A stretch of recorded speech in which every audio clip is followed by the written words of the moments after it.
We're ready to go.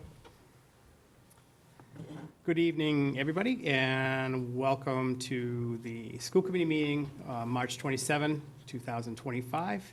I'm calling the meeting in order tonight because we're after the election, so the process after the election, the policy calls for the school committee to reorganize. So technically, we do not currently have a chair, vice chair, or secretary. So I get to play this role for just a few minutes. And what will happen is we'll go through and do the nomination process for chair, some discussion, a vote. Once the chair is elected, then I gratefully and quickly give it over to the chair. So, and I'll sit any way you want me to. So with that, we do have public comment first on the agenda. So if there is any public comment, any comments from the public, make your way, please, to the front table. And just state your name, that I don't know you. Hello. Other people may know. I'm Heather Von Mering. So I think it would be beneficial for the public to understand what literacy is and what it entails. So many people have said that they support literacy, but what it fully entails is more than curriculum and professional development. The district has not been meeting their legal obligations to our students. The hiding of your cards is no longer going to work. You have a bad hand, and it is time to show your cards. And much gratitude for Dr. Hackett and the school committee. You guys pushed for the CES study. It supported that, yes, we do not have a curriculum or curriculums that address phonemic awareness, phonics, vocabulary, fluency, comprehension, spelling, writing, etc. All the skills a student needs to learn how to read and write, evaluate and analyze text, and dive deeper intellectually with literacy. It uncovered the same condition exists for math. It also supported that most teachers are not properly trained in evidence-based curriculum in literacy or math. That is the curriculum in PD, professional development piece. That is pretty easy for many to understand, so I understand why people are clinging to only those two components. But you have more bad cards, and the CES report did expose a lot of them. In response, I'm asking the school committee to clearly reveal what your legal obligations are to our students, because solving the literacy issue in the district is not limited to PD and curriculum. I'm going to state one of the major tells. The district is required to find all children who are struggling in literacy, math, any of the components of their education, and provide them support. CES's report unearthed that you are not doing that. For those who want to dig deeper, it is called the child find laws. Winchester, sadly, right now is in a perpetual state of letting students fail in literacy, math, etc., before they can find or identify them, all grades, not just K through 5. DIBELS has helped slightly in a small subset of students in the area of literacy, but that is only for grades K through 3, and only a portion of literacy. Parents are also seeing their children struggle and are stepping in to get them tutors. To meet child find laws, the district is legally required to provide tiered services, many times referenced as multi-tiered system of supports, the acronym ATSS, Tier 2 support, or simply additional support. CES's report unearthed that Winchester does not have proper Tier 2 identification, Tier 2 teachers, and Tier 1 and 2 tracking, but also has 0 Tier 2 and 3 services in math and other areas of our students' education. For anyone listening, Tier 1 is your general education teacher, Tier 2 is a gentle, nice support available to all students, and Tier 3 is usually referenced as special education. It is a district's legal requirement to provide these supports to all students. This is not just for K through 5 students, and is not for special education students only. These requirements extend to all grades and has to be available to any student who needs it. All of our schools, elementary, middle, and high school, are supposed to have Tier 2 services by law. So I ask, when you are discussing what is missing and what are you asking for funding for, I ask that you be very clear what are the school committees and the district's legal obligation to meet the needs of our students. Leveled services and accounting practice, but at this time it perpetuates us not meeting the legal obligations and the constitutional rights of our children. K through 12 literacy curriculum, MTSS, Tier 2 support is not just for K through 5, but K through 12. Properly trained and adequate full-time educators in the general education, Tier 2, ELL, and special education, and out-of-district coordinator are all legally required by law and are impacting components of literacy in our district. Math interventionists and all schools and in special education and adaptive physical education instructors are also legal requirements. Ms. Von Mering, we're at 3 minutes. Looks like is that your I'm last almost pitch? done, if Yeah, that's I thought okay. you were. No, go ahead. Okay. Absolutely. Finally, at the end of the day, town meeting is not legally responsible for FAPE. That is the reasoning historically behind why town meeting does not vote your line items. You are the responsible individuals to make sure our children receive their constitutional rights. I believe if town meeting had been given the option and was aware of your bad hand, things would have been a little bit more copacetic. The school committee held back their hand for way too long, and it is time. No one can help solve the financial issues the schools have if you are unable to communicate all the ways you are falling short on your legal obligations. These are real core educational needs of our students. Turn your cards over. Use clear, concise, and layperson term language. No more acronyms and no more insider educational language. It will be okay. It is the only way to break the cycle we have been in for way too long. It may take a few years to correct the issue, but at least it is a start. Thank you. Thank you. Are there anyone else who would like to vote on it? Okay. Seeing none, I'll close public comment, and we will move on to the next agenda item, which is the reorganization of the school committee. So as I started the meeting, what we'll do is we'll go through the process for the chair. I'll take nominations, and when nominations are done, I close nominations, and then we'll vote on the candidates that have been nominated if there's more than one. If I do anything with this process, because I get to do this once a year, that I may not be getting correctly, I am more than, because open to the feedback, in the moment feedback, actually. So with that, I would like to open the floor for nominations for chair.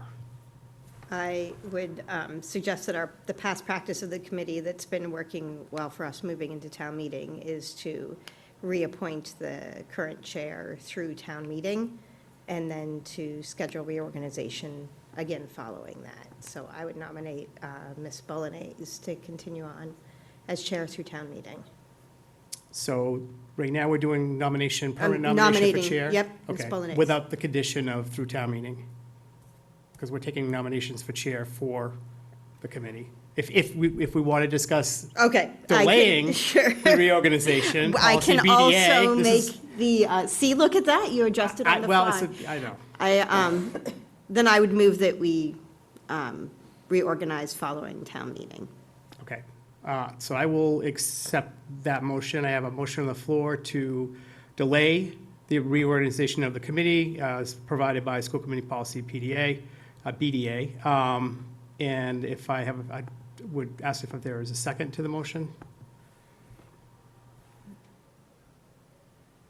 Hearing no second, the motion fails, and we'll be back to nominations for chair.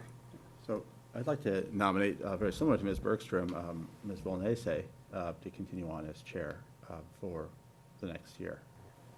Okay, I have a nomination. Are there any other nominations? Hearing none, I will close nominations and ask Ms. Bolognese if you accept the nomination. Yes, I accept the nomination, Okay, and thank you. you're welcome. So I think we still do a vote, so I'll do a roll call vote. All in favor of the nomination? Does it need a second or no? The nomination doesn't need a second. I'll do a roll call vote for Karen Bolognese as chair. Going around, Dr. Matthews? Aye. Ms. Topcroft? Aye. Ms. Aye. Bergstrom?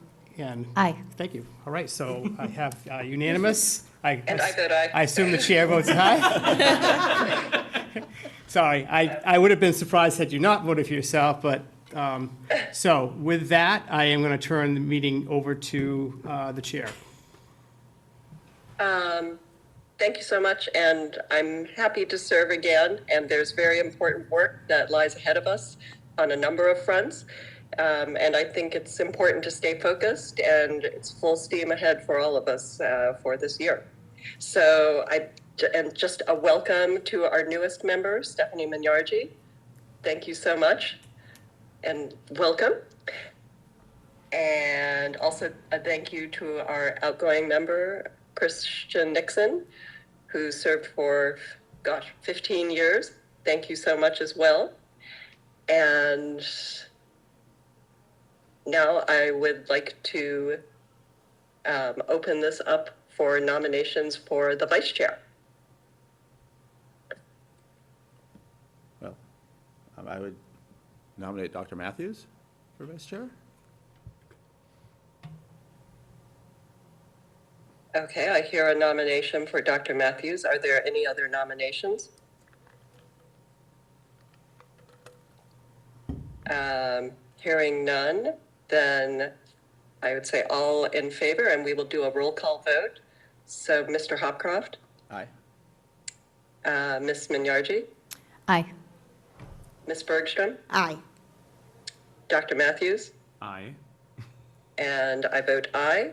So thank you very much. We have a vice chair in Dr. Matthews.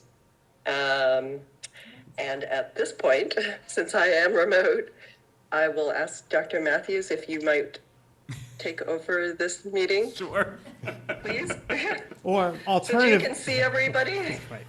I mean, we can co-manage it. It's your Okay. first day on a job, Do you, too. see? actually, I think, Madam Chair, you might be, you can. It might be easier for It me might to be easier continue just with to the, continue and do the, recording secretary and and do then. the recording yeah, secretary yeah, as well? yeah. Okay, thank you. So we also have the next position, which is the recording secretary. And may I take a nomination for recording secretary, please? I'm happy to nominate Stephanie Minyarji to serve as recording secretary if she's willing to take on that role. Absolutely, thank you. Thank you, Ms. Minyarji. Do we have any other nominations? And hearing none, we will have a roll call vote. So Mr. Hopcroft, Aye. Dr. Matthews, Aye. Ms. Bergstrom, Aye. and Ms. Minyarji. Aye. And I vote aye, and the vote is unanimous. So Thank you. welcome as Thank you. recording secretary. We're putting you to work right away. I'm that's sending the great. minutes right over. I was going to say, You will Not not as- believe how fast Wait, that transition I will was going to say, happen. not as Everything- glamorous as it sounds, Ms. McCarthy. I tried to get them all on the agenda for tonight. but Iron Mountain truck. will be That's a pulling lot up of the- hard I was going to say the truck will be at your doorstep when you Yeah, I arrive cleared home. up my basement, I'm ready for all of the documentation. It's fine. Okay. So, okay, if we want it to be a team effort, then I will work on this. So, let's see. I will go ahead and read the rest of the agenda for this evening. We will have superintendent, chair, and student remarks, followed by a consent agenda, consideration of approval of minutes from February 13th, 24th, and the 27th, and then report, update, and action items, including the Collaborative for Educational Services Literacy Update for tonight, a first reading of the 25-26 school year calendar, a first reading of the 25-26 McCall Program of Studies, the FY26 budget update, the Green Communities grant request, anticipated future agenda items, next meetings, and then an executive session. The purpose of which is purpose 3, to discuss strategy with respect to collective bargaining, as the chair declares that an open meeting may have a detrimental effect on the negotiating position of the committee, followed by adjournment. So with that, if everybody could hear me, We could. then we'll move into superintendent, chair, and student remarks. So thank you, Madam Chair. I actually do not really have any remarks for this evening. I think the pressure of opening the meeting and getting the nominations going was enough. Other than to say that it has been a busy week, and we're grateful to have the committee and ready to go. We have, and we do have a busy agenda tonight, so I will hold my comments or yield my time on the floor to the chair. And I believe I had already made a little short spiel. So I will yield my time, seeing as we have a busy agenda this evening, to our student representatives. Who are Who are not not present here. We're this not evening. present. Okay, That's the part where seeing helps. that's right. I can see part of us on WinCam, but not everybody. So, okay. Then we will move full steam again into the consent agenda, which is the consideration of approval of the minutes from the 13th, February 13th, the 24th, and the 27th. And actually, I believe that we needed a little bit more time to review these. Yes. With the I believe- exception, Madam Chair, of, I believe we have in our binder, February 13th only. So we've removed February 24th and February 27th, but the binder actually has the minutes from February 13th for us to approve.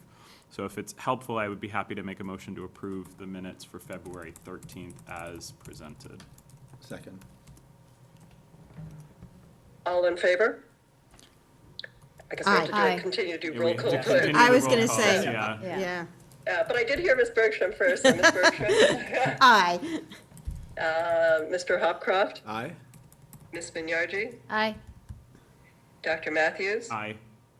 and the chair votes aye, and the vote is unanimous on the minutes from February 13th.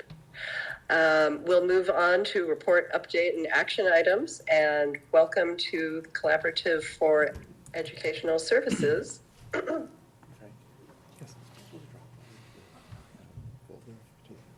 They will be providing an update. Our last update with the collaborative was in December, and we're very happy to have them back again.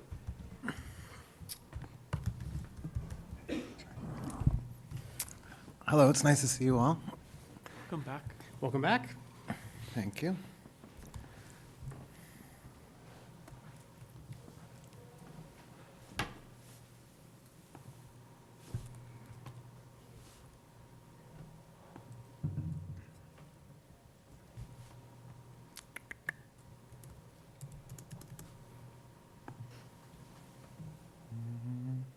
Andrew?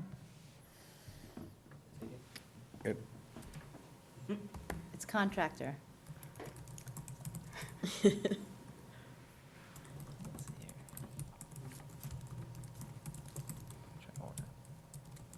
it did connect initially, then it didn't give me a place to put the number in.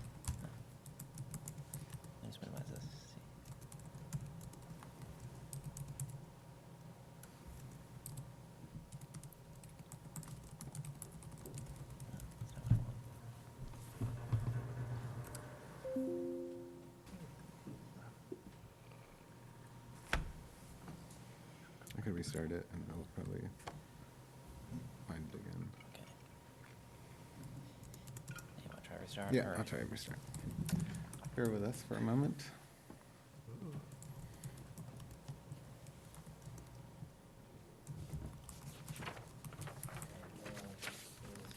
Okay, I'll try this first and then.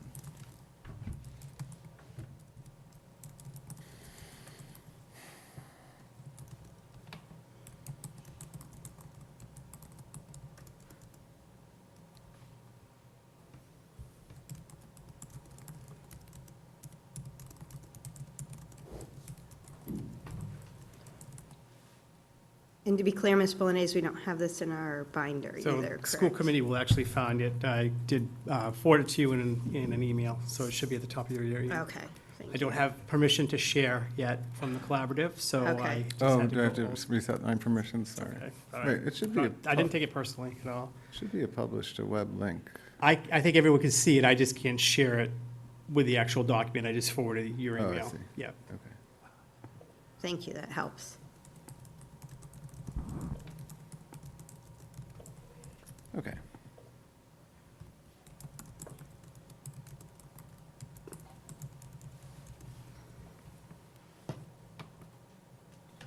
There we go.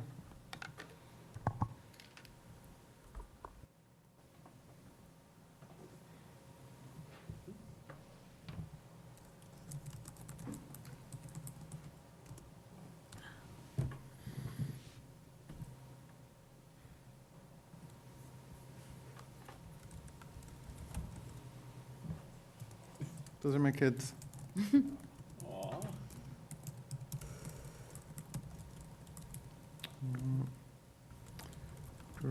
Just to clarify, since I can't quite see, I'm watching on WinCam as well, so I am getting the delay.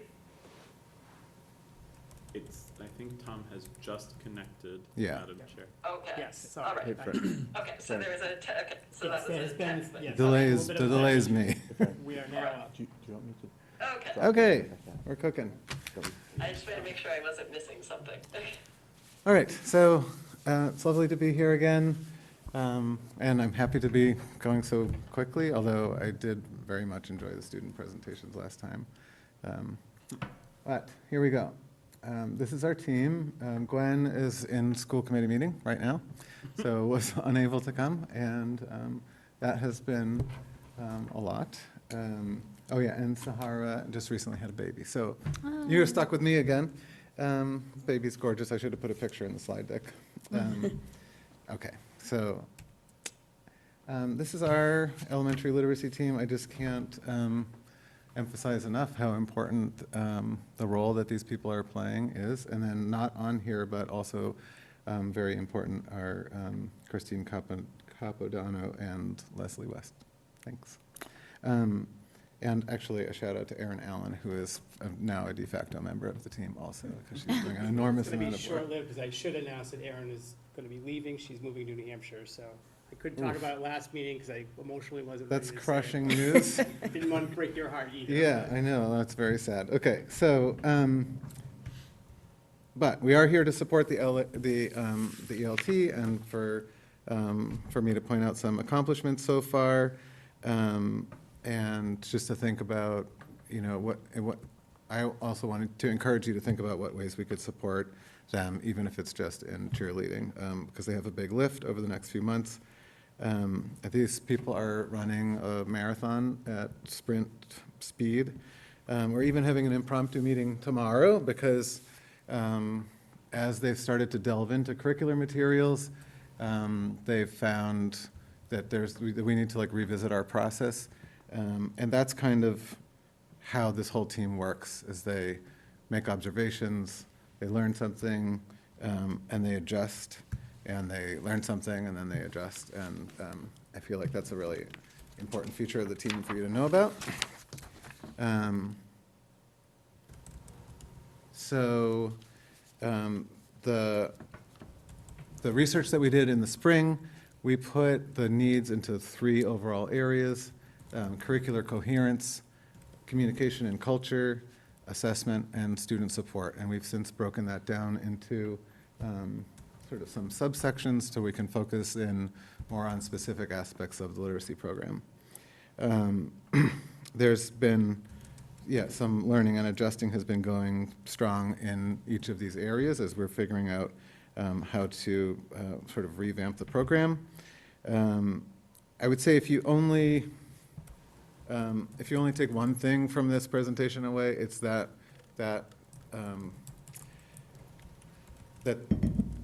this is truly like a academically rigorous process that's taking place,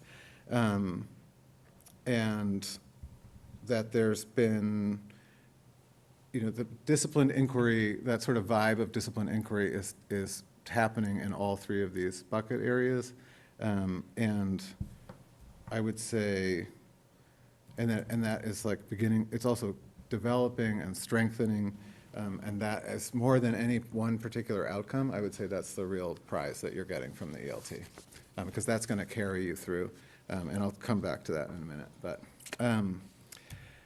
so some communication updates. So this is the middle, communication and culture. I sort of learned, I noticed that there was a huge culture shift that was taking place on the ELT, and I felt it was really important to make an effort to pull the rest of the staff in, because what was happening on the ELT was, obviously wasn't just like magically dispersing out to the 5 schools. So I wanted to, make sure that they got pulled in, because they were very much in the minds of the people on the ELT. They're very much, part of the process, and also to communicate the other way, to make sure that they have a really clear picture of the gains that we were making, and how the process is really truly driven by qualitative data that were collected from educators and caregivers. So I met with every team, I think, in each of the schools at the end of January and the beginning of February, And that was like my favorite thing that I did during the research, and so I kind of weaseled my way into getting to do it again, because it's really nice to sit at a table of 4 or 5 educators that really work hard together and have very specific questions, and to get to see the way they interact. I'll just say you're very fortunate to have the educators that you do. We also did a parent Q&A, one on February 4th and one on February 5th. And on March 11th, I think Gwen spoke to all of the elementary school educators through staff meeting or grade level meeting. That was via Zoom, and then this is in person, and it's happening, so I don't need to tell you about it. Okay, so speaking of really improving the culture around communication, which was one of the things that we really highlighted as something that needed a lot of work. We have been getting lots of information through different channels from the staff. And while the research gave us more than enough information to know what the students of Winchester needed us to do for like 2 years, there was like lots of recommendations and lots of things to do. It also painted a picture of how valuable it would be for teachers, right, the people that are going to bring the literacy program off of the page and into like real life learning experiences, to really inform the process and to really be part of the process. So we're taking information to the schools, like when we visit the schools or we Zoom into staff meetings, but we're also getting very rich data from the educators. So the last survey, which each question was really critical to the work of the next meeting of the ELT, there were 4 questions and there were 100 respondents, which I think is about 80% of all elementary educators. And as I go through what we've been up to, I'll give you some examples of how we use that data. So in that survey, one of the requests was for feedback on the current iteration of the vision. And that's going to help us refine the vision in a way where it can be really useful in day-to-day operations. I was just reading like the front of the latest EL magazine, and it talks about, you know, visions that can be overly flowery and just, you know, or like buried under initiatives. In fact, I kept reading through that first page describing what's in each of the articles in that issue, and I was like, oh, I should read this at the school committee meeting because this is what we're doing.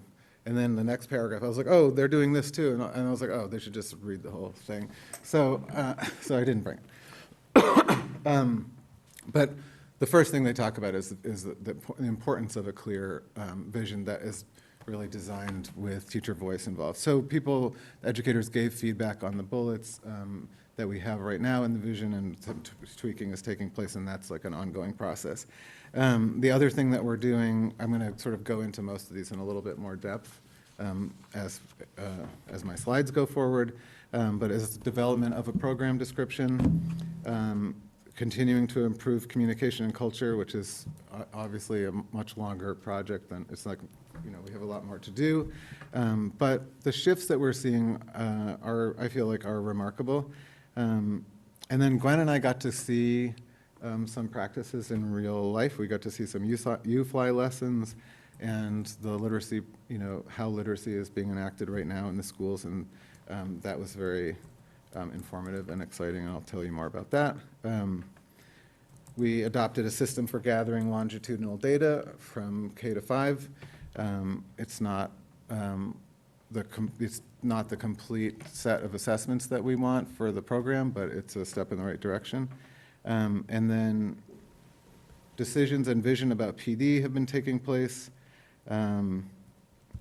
General shifts towards cohesion. There's always going to be a lag in this data. Like the things are going to get more cohesive, but the perception in the schools is going to be a little bit behind.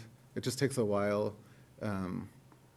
Honestly, just because people's trust is just being restored and it's being renewed, it takes a while to sort of get past that barrier. And then as people experience something consistently happening, they'll sort of, it's kind of like, I'll believe it when I see it a little bit, and people are starting to see it and starting to believe it, but there's, you know, again, there's a lag.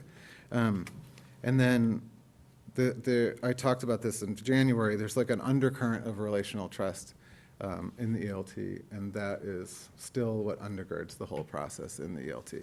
And it feels even more, I don't know, it's starting to get cheesy almost. We're feeling like family. Okay, so I'm going to sort of talk a little bit about, those are all things that are in different parts of this, but mostly going into preparation for the pilot study, which is going to be the focus of the June meeting. So going back to my old metaphor of swimming upstream, I'll talk first about the program description, then I'll talk a bit about curriculum review and adoption, and then a couple things that don't fit neatly into those two categories, and then I'll open it up for questions. So we've got 4 working groups right now. There's, the ELT is broken up into 4 groups, and one is focused on how we're going to interact with the standards, curriculum implementation expectations, and professional learning. There's another group that's looking at the instructional model and the literacy block, and another group that's working on assessments and monitoring and the intervention model. And then the 4th group is working on coordination and communication, which is a bigger thing than it looks like on this chart here, and partnering with families, which is also a much bigger thing than it looks like here. But those are very complex, layered tasks. And then I'll describe a little bit more about what we're doing in those groups, but then we'll mix up the groups so that we'll make new groups where there's one person from each of those 4 groups so that we can make sure that there aren't important things about the literacy block that are being missed because that person is assigned to assessments and monitoring. So everybody will get a chance to weigh in on all of these elements of the program, and I'll tell you a little bit about the program description.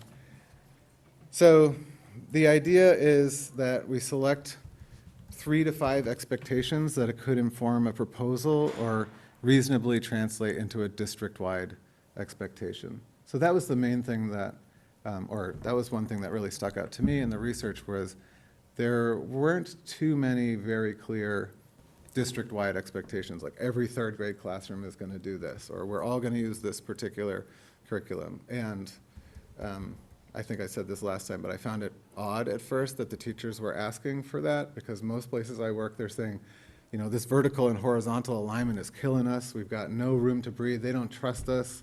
You know, it's like they don't think we can make professional decisions. And then I came here and everybody was like, we want them to tell us what to do. And I realized that's not, they weren't actually asking for people to tell them what to do. They just wanted the structure to support them to then use their autonomy and their creativity and professional judgment to do what they do. So, so that's what we're trying to do with the program description, is really outline some clear district-wide expectations in all of these areas. And that is going to be a multiple-year process, but the ELT is going to get it really jumping. So we asked in the survey, in all these areas, what are some practices that you already see happening in your schools or in your classrooms that might not be happening district-wide but maybe should be? Or what are some things that aren't happening that you've heard about or that you want to see happening that you think would be best practice? That way we could mine all of the teachers for different practices, and then we sort of gathered all that data and put that into the 4 buckets, and then the working groups got to play with that large list of different practices just to spark their thinking about what makes sense. And then we've also gotten a lot of input from literacy experts in different districts about what they do for MTSS or how they approach curriculum review process. So that's been another, like, I don't know, more communal learning, I guess. I mean, we've been in touch with a lot of different districts, which has been which has also made the ELT meetings a little bit more exciting. So some examples would be like co-teaching, teachers co-teaching with reading specialists, which is something that Gwen got to see, and she was over the moon about what that looked like and what the potential is for having a reading specialist and a classroom teacher like actually co-teaching and not sort of being in the same room at the same time. And then I got to see skill focus groups in action. So I was in several classrooms. Every classroom that I went into, all of the kids were reading the whole time. It was wild. There was a group with a teacher that was working on some specific skill. Then there was a group, either within a very small group, doing some kind of like tier 2 intervention or some targeted focus work with a very small group. Then there were some kids like on the rug, just completely unmanaged. They just like had lots of books that they could read at their level, and they were just reading and reading, and kids at their desks reading. And then I was kind of watching to see like what happens when the book is over. And every time the book would be over, and they just would like pull out a new book. And I was saying at the end of that day, it would take a very gentle breeze to push me back into the classroom, because I never got my class to look like that. And they were 5th graders, so that's a me problem. Okay, so we're beginning to flesh out and operationalize these proposals, and what will they look like in practice. And to help us with that, we got to work with Dr. Grimaldi. So while the collective expertise of all of the members of the ELT includes knowledge and experience and skills that you could never find in one person, in one expert. It's way beyond the capacity of any one individual, and I think that's kind of the magic of the group. But we did find someone pretty amazing to support us with the program description work and the program selection process. People on the ELT really loved her. She's got a very funky style and a very clear way of communicating. She gave an excellent presentation on the state of like the science of reading and the strands that make up the reading rope that's moved beyond the simple view of reading. And even people who are experts in that very topic on the ELT said it was great to see that.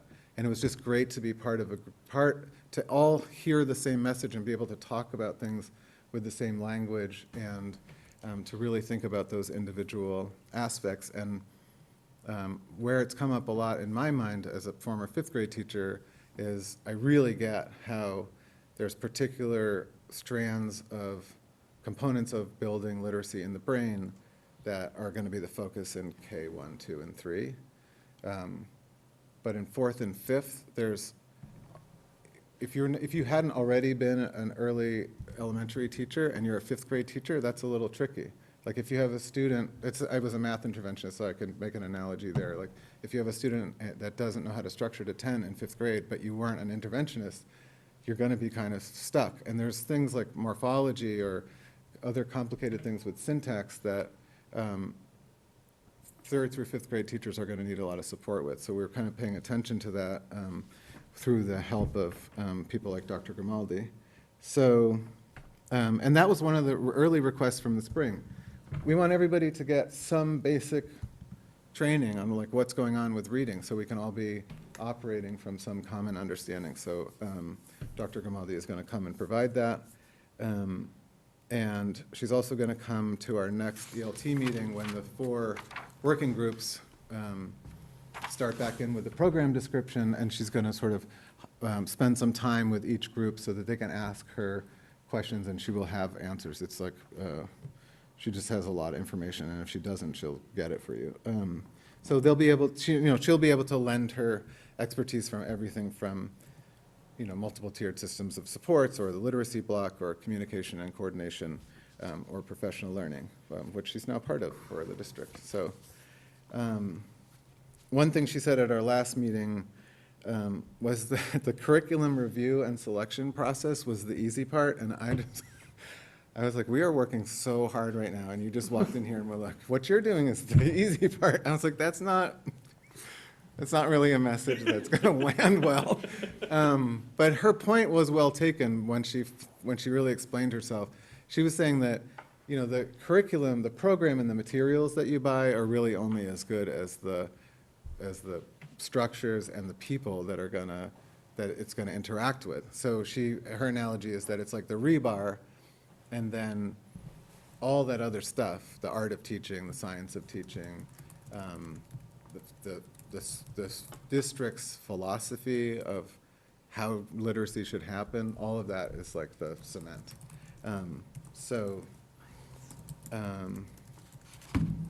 I thought that was, initially I was upset, but then I liked her analogy. Okay, so swimming upstream. So to speak more about the curriculum review and the pilot, this is where like a lot of the cement comes in. So like year one, we're reviewing programs and preparing for the pilot. And then year two, we're going to expand the parameters as needed to supplemental programs or intervention programming at all levels and continue with necessary PD. Then by year 3 and 5, we're really cooking with the core program and some supplemental or intervention programming at all levels. And then we'll get to see how the whole suite of resources, how the rebar is interacting with all the other components. And then by year 5, it would really be time to take another good look at the data and evaluate. I mean, obviously, we're going to be looking at data and evaluating, week by week as we go through, but a real comprehensive look at the whole picture and to think about, do we need to adapt or make changes or realign? There could be changes hopefully there will be advancements in the field of literacy in the next 5 years that we want to think about, are we keeping up with those things? And so that's kind of a roadmap. In terms of the curriculum review process, there's hundreds of programs out there. There's so many different resources out there. And luckily we have Sahara. So Sahara really brought it down to, I think, 12 to 14 programs that using the Curate rubric, which is a DESE initiative. That's like a lot of teachers. We interacted with some of the teacher fellows from Curate also as part of this project. But it takes a pretty good look at different programs. And another one is Ed Reports. And basically what Sahara did was if you didn't meet on both Ed Reports and Curate, you sort of just got eliminated, and then there was, a dozen or so programs left, but we couldn't do a deep dive into a dozen programs. So we had to shorten that list. I'll show you how we did that in a moment, and then, actually, let me just move through the process more carefully. So in order to go from the 12 or so to 7, we were hoping for 5, but it ended up being 7. We needed to know what the priorities of the educators were. So that was another question that went out in the survey. Of all these different possible priorities, the features of programs, what are the most important to you?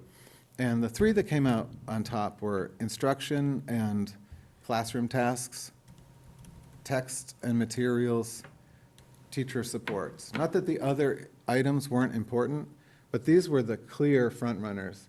If the other 20% of teachers had filled out the survey and not selected these still would have been the top 3 items. It was overwhelmingly, these were the ones. So we knew we were going in the right direction. And then we used that. We identified any of the programs that were on our long short list that didn't pass muster in any of these 1 areas. And what was left at the end was our final list of 7 programs. And we're starting to see now, as we're digging into materials, that some of these, when you look closely, are still, even though they passed on the rubrics or they weren't really seriously dinged on the rubrics, the teachers are finding on their own, looking at it carefully on their own, that there's some issues. So we're starting to already see, like they're starting to get ranked, kind of, as we're moving. And we're going to meet about that tomorrow. I have a favorite, but I'm not going to tell you what it is. Okay. I haven't told anybody, I don't think. Okay. Here's what we're doing to really get to know these programs.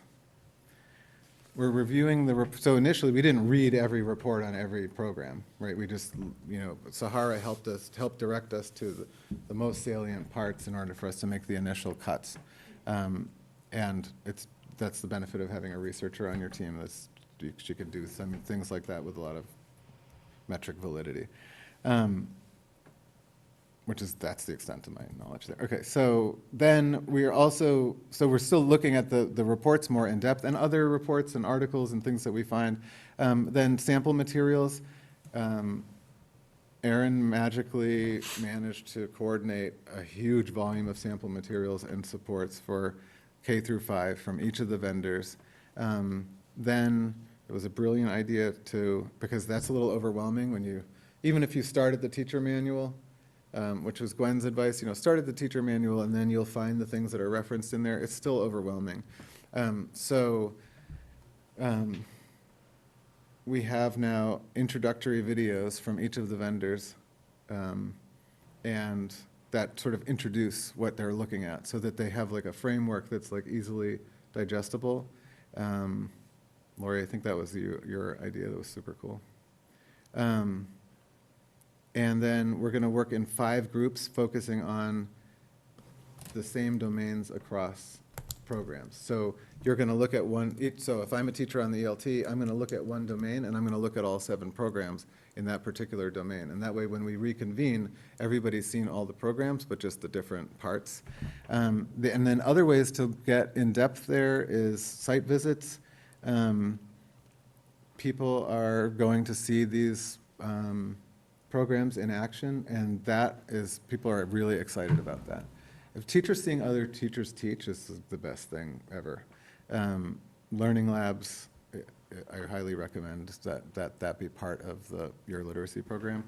And then vendor presentations. So I think all of the vendors are coming to our next ELT. Is that right? Yeah, or to our next ELT.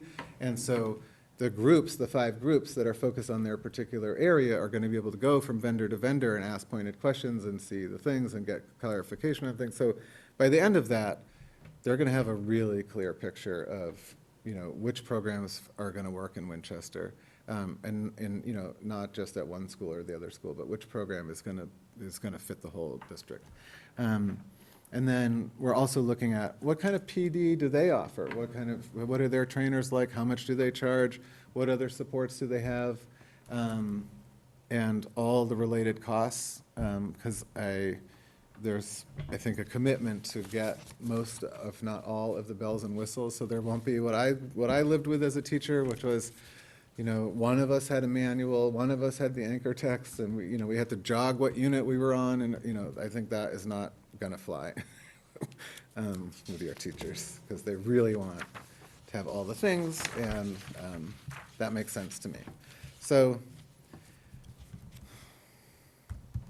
I don't know, if there's a little bit of cursive knowledge here, like I know what all this means, I hope it's clear, what I'm saying is clear here, but that's kind of where we're at with the review process. It's going to continue until the May meeting, and then at the May meeting, we really are going to have like a reckoning and pick the 2 programs that we want to pilot and start looking at what supplemental programs need to go with those 2 programs in order for the whole scope of literacy to be addressed, in an expert kind of way.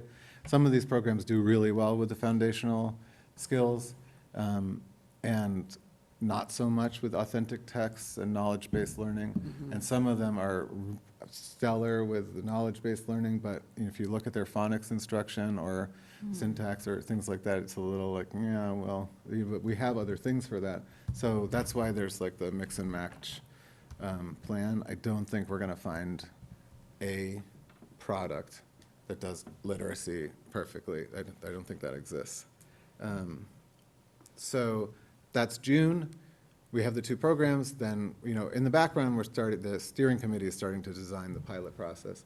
And the teachers are starting to ask, really pointed questions about the pilot process, like how is this going to work, who's going to do it, and this. And, if you just look at that by itself, it seems like, man, they found something else to be really unsatisfied with. But actually, if we could have known a year ago that a year from then, like today, that was going to be our problem, that the teachers wanted to know how the pilot was going to go, that would have been great news. So we're feeling pretty good about that. So that's the review and adoption process for the most part. I'll answer questions if anything was unclear. There's just 2 more things I want to talk about.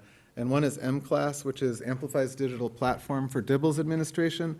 So the ELT watched videos that were made for us by literacy specialists from other districts, or curriculum directors even, about M-Class and why they like it and what they don't like about it. So they got to watch those videos asynchronously, and then when we got together, it was pretty obvious right away that people thought, on balance, it would be a great tool for Winchester to have. So we used our consent process, and they made a recommendation to the district that in February to adopt, to use M-Class K to 5. And the district leadership since then has been working with the trainer and Amplify to design PD sessions for April, May, and June. And next year, the plan is to do a soft launch with grades 4 and 5, with continuing the PD, and that is what gives us longitudinal data K to 5 on some of the strands of literacy.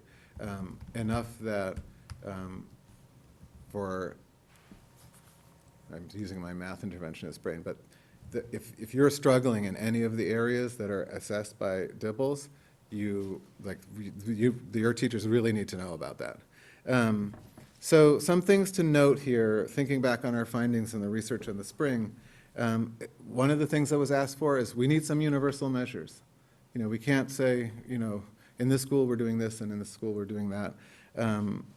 Another thing that was asked for was support for educators to make sense of the data beyond, these kids are in this category, like 3 categories. That's not really helpful as an instructor to be like, okay, you're in the red band.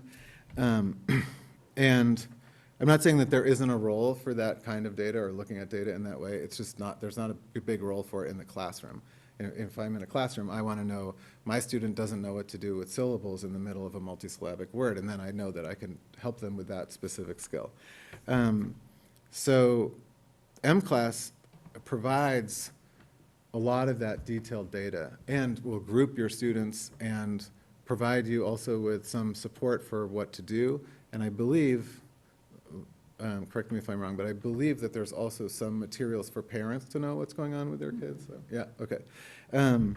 So for caregivers to get some concrete information other than we think your kid is struggling or no information or seems fine or your kid is red across the board, which is like, as a parent, if somebody said that to me, I wouldn't know what to do. But if I'm getting a report that says, these are the discrete areas and these are some activities that you could do with your kid that would be a support from home. I mean, obviously that would be augmented by the teacher because the teacher knows your students much better than a assessment platform. But still, the structural support there was something that people were asking for last spring. We need some kind of structure to get this kind of work going. And the other thing was people were saying was we like the in-house PD, but we want experts from the field. We want PD from the vendors, from the publishers. So having people come in from M-Class, having Dr. Grimaldi come in, developing all these relationships with experts in other districts is all part of responding to that need from our research. And then the consent process, the one that we used to approve of this for the district, was also part of shifting the culture a little bit. We weren't going to use a consensus process where we discussed everything to death, but we have been able to make some pretty quick key decisions without doing them too quickly by using the consent process. And the district has been really treating the ELT as what happens. So everything that the ELT determines should happen is ending up to be what's executed. And then I think I told you that Dr. Grimaldi was coming back on May 22nd to do a district-wide PD to provide, because people on the ELT were like, everybody needs to see that. What we just did, everybody needs that. So she's going to come and provide that and also do a little bit of a plug for what are the positives about M-Class to get people enthused about that.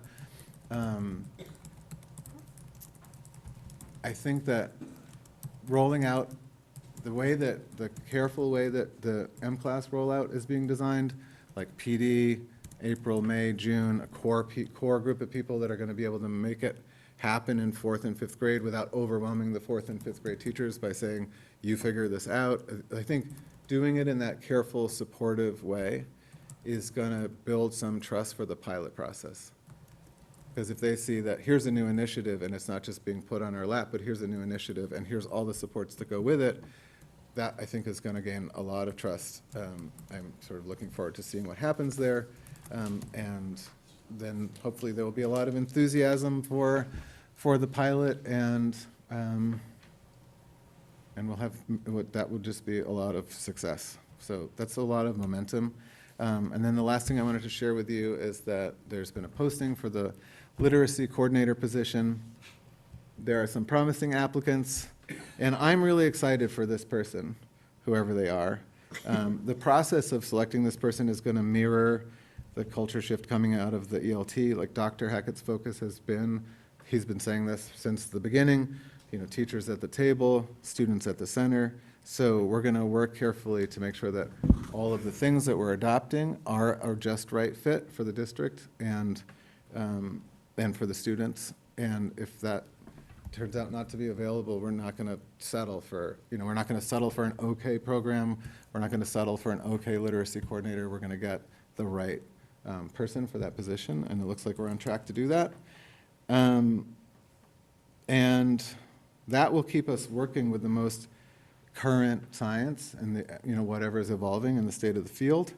And doing all that and having that learn, adjust, try something new kind of momentum that's built up, build up a little bit more is going to set up this literacy coordinator for a lot of success. I mean, I wish I wish I was the just right person and I lived locally, because I would love to just plug into this role. It's like, it's a pretty sweet spot. So they're pretty lucky to walk into this district. So those are the things that I'm really enthused about. And those are some of the accomplishments of the ELT. And I'm sure it wouldn't be too hard to find a parent who's feeling completely overwhelmed by what's not happening for their kid in reading, right? So the major problems that we found in the research didn't vanish when we said we're going to form an ELT. And they haven't vanished when the ELT has done all this hard work and started to build up the programs that are needed for all of the students to be met with exactly the kind of instruction and support that they need. So that's still, in a sense, a kind of emergency. Unfortunately, what happens in a lot of districts is when they realize they have an emergency like that, they just throw solutions at the problem and they don't ultimately fix those problems. So we've, in order to honor the gravity of that situation, we've taken a very careful, thoughtful approach and consulted with a lot of people. Like, do you do it this way? Like, would you do this? And we've disagreed with some people and made our own choices, but what we've ended with is a real community of professional practice that is going to ultimately find the rebar that we need, fill in the cement, and give us the supports that we need. If I'm that parent, that's not a lot of consolation for me in the moment. And I can say that what Gwen and I saw in the classrooms is that the teachers are not sitting around waiting for a literacy program. They're really doing some great instruction and trying their best. But without the structures that we're building, it's just not perfect. It's not acceptable on some level. But this is what we're doing. So that's thanks for welcoming me to your district. I love working here, and I'm happy to take any questions that you have. Thank you so much, Mr. Cheng. My pleasure. And that was a very informative presentation, and thank you for bringing us up to date on the work of the ELT. For the question portion of this part of the discussion, I'm going to ask Dr. Matthews if he could handle that, since I cannot see the hands that are raised. All right, I'd be happy to do that, and I think our first hand raised is our newest member, so I'll let Ms. Munyarji start out.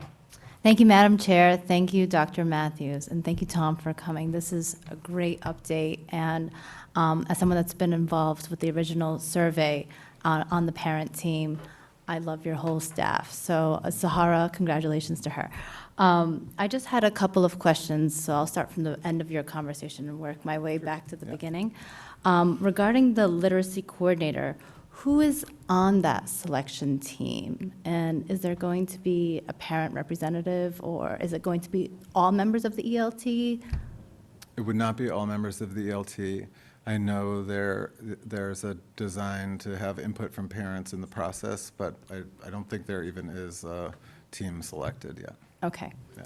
All right. And regarding the pilot, has anyone raised their hand yet saying, I can't wait to test this out in my classroom, or there has been There are some people interest? that would have started the pilot like in the spring. Excellent. And you would say across all 5 elementary schools? I don't think I could say that with confidence, but I would assume that, having met with all the teachers, I can't imagine that, I think the problem is going to be telling people that we don't have enough resources to do the pilot in as many classrooms as they want to do it in.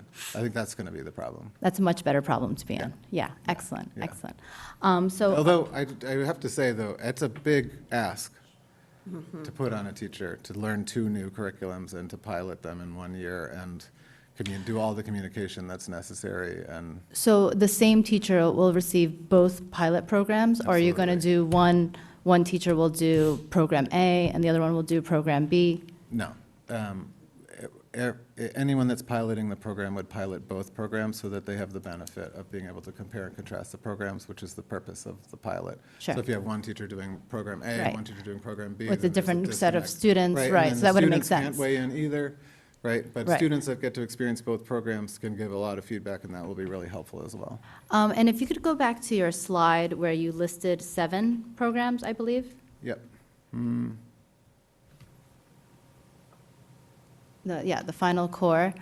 Of these programs, which ones would you find, so one says a couple of them say they're for K to 5, but are they all K to 5 programs, or are there any that are specific to K to 2, or? All of these vendors provide materials K to 5. K to 5, and so the whole K to 5 system is being assessed, so, And we're not looking at a hybrid of 2 programs. you're not considering that. So it's not like, ARC, just for example, because it's the first one, Yeah. is great for K to 2, but CKLA would be better for 3 to 5, Right. and Great Minds has an excellent writing program. It's Right. not going to be a piecemeal approach, it's just going to be all in one. Correct. Got it. Okay, my last question, 1 second. The teacher survey, you said there were 4 questions that were asked.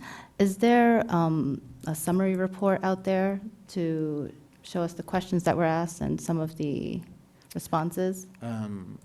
There isn't. Let me see if I can remember all 4 questions. So one was. I know you said one of them was Feedback the- on the vision, rank order these qualities, what are some practices in each of these areas of the program description?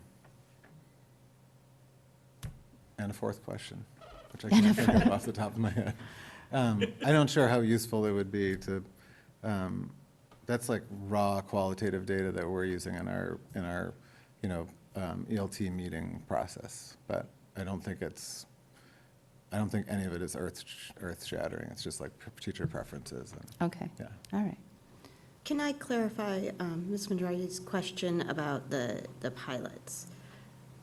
Are you suggesting that a second grade teacher will be teaching both Art Core and CKLA at the same time? No, not at On the the same same time. subjects? Because you said the same teacher would No. have both programs. So- And I'm just trying to imagine how that would work in a classroom if I'm doing 2 units from 2 different programs at No. the same time. So I'm glad you asked the question. So if the 2 finalists were Art Core and CKLA, we would look at the units that are available in both curriculum, and then look at the standards, and then make the most reasonable progression of 2 units from one curriculum and 2 units from another curriculum, so that the students are getting a cohesive walk through the Okay. Massachusetts Thank you. state standards.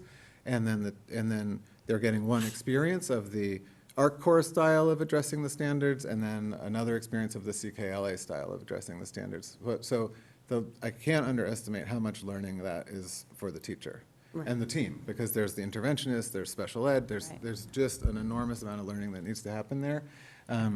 But they want to do it because they don't want us to pick a program and give it to them. Right. Yeah. Just my final question, and I'll give the mic to someone else. So they're observing other classrooms in local districts that have all of these programs implemented, or just some, or are all of them in action locally? One? There's one that we haven't found, right? I don't think we found arts and letters because it's brand new. I don't think we found a district that's been doing it, but tell me, Lori. Yeah, so we have one in Andover, and we're looking to find another one in Massachusetts, just because it's 2024, that people are not, if they are piloting it, aren't real Right. eager to have visitors in. So the rep is reaching out to those that are using it in New Hampshire that may have used it a little bit longer and are open to it. So Okay. Yeah. But all of them, other than that one, have been everyone has. seen in gone to- action?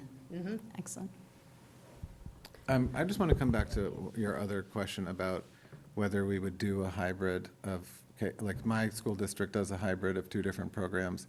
And they were the two finalists, actually, and it turned out that the 3 to 5 teachers were really pushing for one program, and the K to 2 teachers, it wasn't that they were pushing for the other one so much as pushing to not have to do the, 3 to 5 one in K to 2, K to 3, or K to 2, yeah, it's K to 2.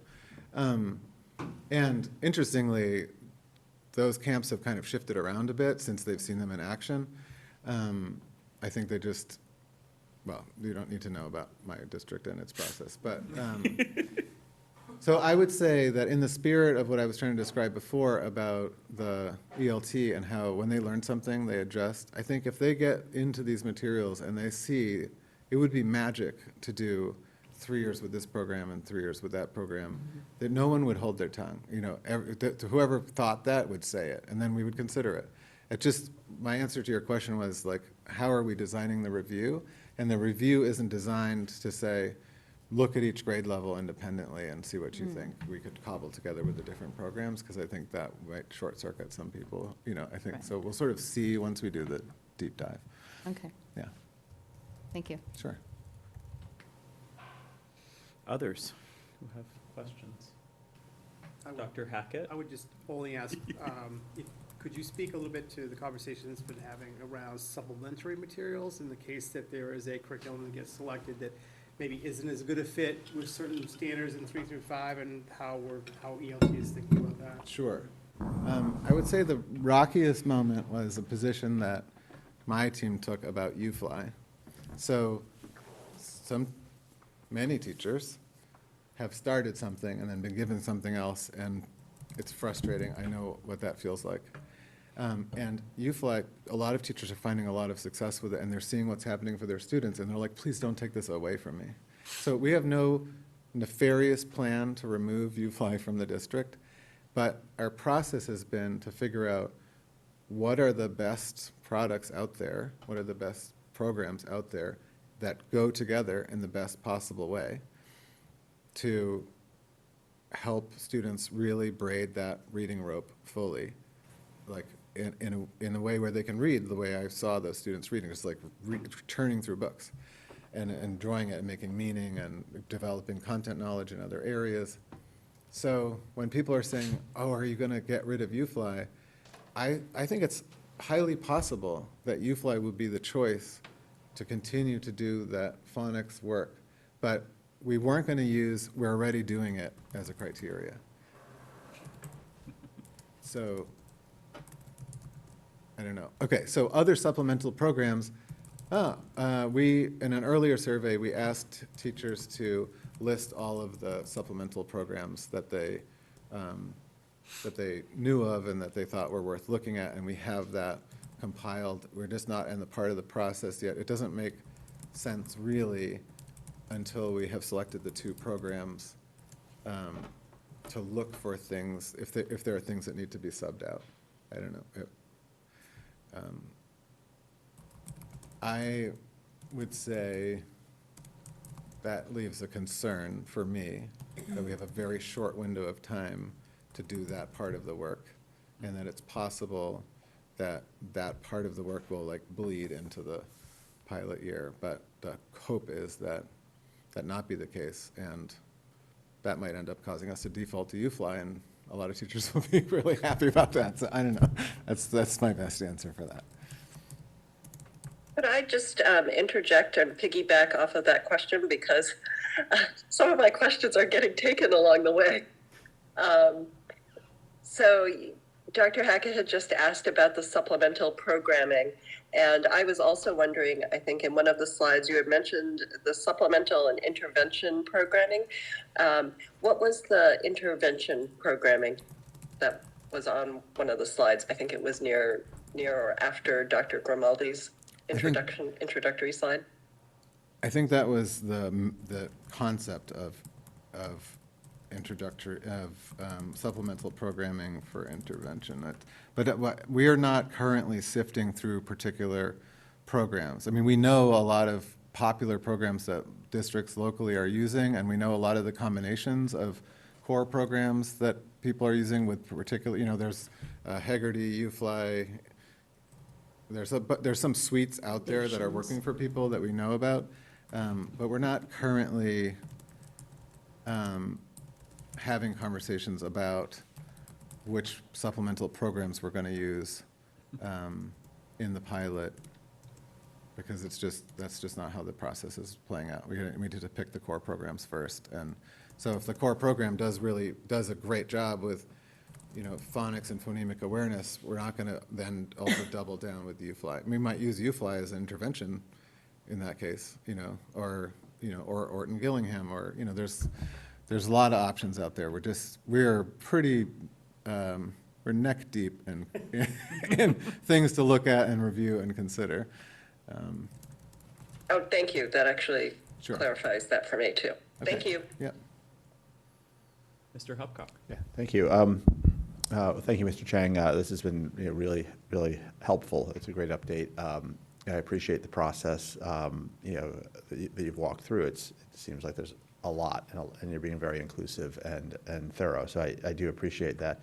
I also appreciate Ms. Minyarji's and Ms. Bergstrom's questions, because it clarified some of, I was trying to get my head around it. Well, how does this work? And so I found that really helpful. So for the most part, I don't have a lot of questions. I just had one on the map. So the map has years numbered 1, 2, 3, 5, and 5. Yeah. Can we map those? Is year 1 now and year 2? Year 1 is now. So year 2 would be Next 25, year. 26, Yeah. and so on and so forth. I mean, this is the CES slide of this. Dr. Hackett and the steering committee are gonna map this out. But this is sort of a framework that we've been using to describe how things could play out. Yeah, that was my assumption, but I just didn't want to Yeah. assume. But otherwise, I appreciate everything. It sounds like a great update, a lot of great meetings and great work happening. So Well, thank you. thanks. It's been a pleasure to be part of it. And I assume on that slide too, the review and evaluate data is going to be happening through all those years also, not just Right. at year 5. Year 5 would look more like this year again? Is that what you I imagine mean, that means? that's really up to the districts. Okay. My recommendation would be to have Sahara and Gwen and I back for that year. Okay, that's what I was wondering. If that- Your recommendation was all 5 years. That is my honest recommendation, just because I like coming out here, but. So I just have For a, the oh, sorry, go ahead. Volunteers. Go ahead, Ms. Bolognese. You can't see. Okay, yeah, I can't see. For the volunteers, I think I was hearing that you had many teachers who are expressing questions about how the process will work, but that that it's great that we have that enthusiasm to get involved, to roll up their sleeves and get involved with this process. And I guess, how do you envision that volunteer selection process to look? I mean, will it be like a discrete number of teachers at each school, as many teachers as volunteer? I guess I was just trying to get an idea of that. Yeah, well, we can't do as many teachers as volunteer because there's a cost associated with the pilot. Yep. And I think that also might be a little bit chaotic. I can tell you what, I have like an initial fantasy of what it would look like, but it's really going to be a process driven by the steering committee. And, you know, we'll support as much as possible, but the version that's been tossed around that I'm a little reluctant to give a framework for how the pilot is going to go because I don't want people to latch on to this idea. I just want to give an example of a way that it could go if I was in charge of everything. You know, it's like, I don't know. So you've got 5 schools, and if you just did 2 grades at one school and 1 grade at each of the other schools, you could pilot K through 5. And if you did an entire team of 1 grade at one school, then you could see how the program works with intervention and special ed and all the other parts of the day. So one way that it could work, and again, I want to say this is not a plan, this is just a way that it could work, would be for there to be 4th grade at VO, 5th grade at Morocco, you know, and maybe K and 1, you know, at one school, something like that, where the whole team, if the whole team, no one can be told, like you can't volunteer somebody to do a pilot because it's like so far outside of their contract, like it's a lot of extra work. So if the whole team is excited about it, and I don't think you're going to have a problem finding whole teams of teachers that want to have some new materials to try out. And you could do that at all schools. Then when you reconvene those teams in like a giant conference and talk about Program A and Program B, you're going to have all the information you need to make a really smart decision. And not only that, you're going to have a lot of the information that you need to implement the program that you choose in a really well thought out way on the first year, because they'll have really had a deep dive into each grade level. And so the first grade teachers that piloted will be able to talk to all of the first grade teachers in the district. This is what we found, and don't do that part, and, you know, I mean, do all the parts. But, sorry. I mean, we talk a little bit about implementation with integrity versus fidelity. I think you can go overboard with fidelity to the point where you're not responding to the context that you're in, but that's a whole other conversation. Yeah. So that would be one way for the pilot to work. It's going to require an enormous amount of support. Those teachers are going to need work release time. They're going to need, they're just going to need a lot of support. And also, you know, hopefully we'll pick a program that comes with, they all offer, you know, different levels of coaching and support and like day of problem solving and different things. So you'll have to sort of stay tuned, I guess, for more information about that. I love the thoughtful, I think you had said it in the presentation, and I hear you saying it again, having a very careful and supportive way to build trust with the pilot process, because I can see just from what you're saying right now that it is an enormous responsibility and an enormous amount of work and care that goes into that. And so being able to build trust with our educators in the district about the amount of support that they will have towards being able to pilot these curricula, I think is just critical. So thank you for that information. Sure. I mean, let me also clarify, I think the teachers that do the pilot are going to be more than happy that they chose to do that, you know, with the, you know, there's a lot of effects on student learning that come from piloting a program. I'm thinking about like the Hawthorne effect and Pygmalion effect, just like really powerful ways of uplifting student learning. So I think Ms. Bergstrom has another question. I do. I have a couple questions for you. First of all, thank you so much to you and the team for all the work that you're doing on this.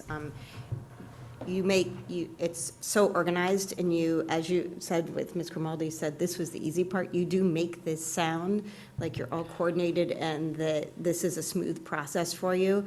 But I know the tremendous amount of work and the level of conversation that's must be happening at the ELT table, and just the experience that the different experiences that all of you bring to that conversation. And I appreciate everyone in the room here who's part of that team, who's being open to those conversations and being able to think through these problems together, because I know that that takes an enormous amount of trust on that team. So first of all, thank you for establishing that trust with them and for allowing them to have those conversations. There were a couple things that you mentioned that I was curious whether the LT is going to address or has addressed. When we look across the country and we know that literacy has been a topic not just here in Massachusetts, not just here in Winchester, but across the country for the last several years. And early on, there were some states that were making early gains, like Florida and Alabama, and they have not been able to sustain those gains, even with evidence-based curriculum. And part of the reason for that is what you had mentioned, that this is, and Ms. Von Meering mentioned initially in her comments, is that this is a multi-layered issue with literacy, and that it's difficult to keep it sustainable. So I'm curious, as you're looking at curriculum and implementation, how are you thinking about sustainability? Because it's easy to show early gains with a program and for everyone to get excited and to feel that success.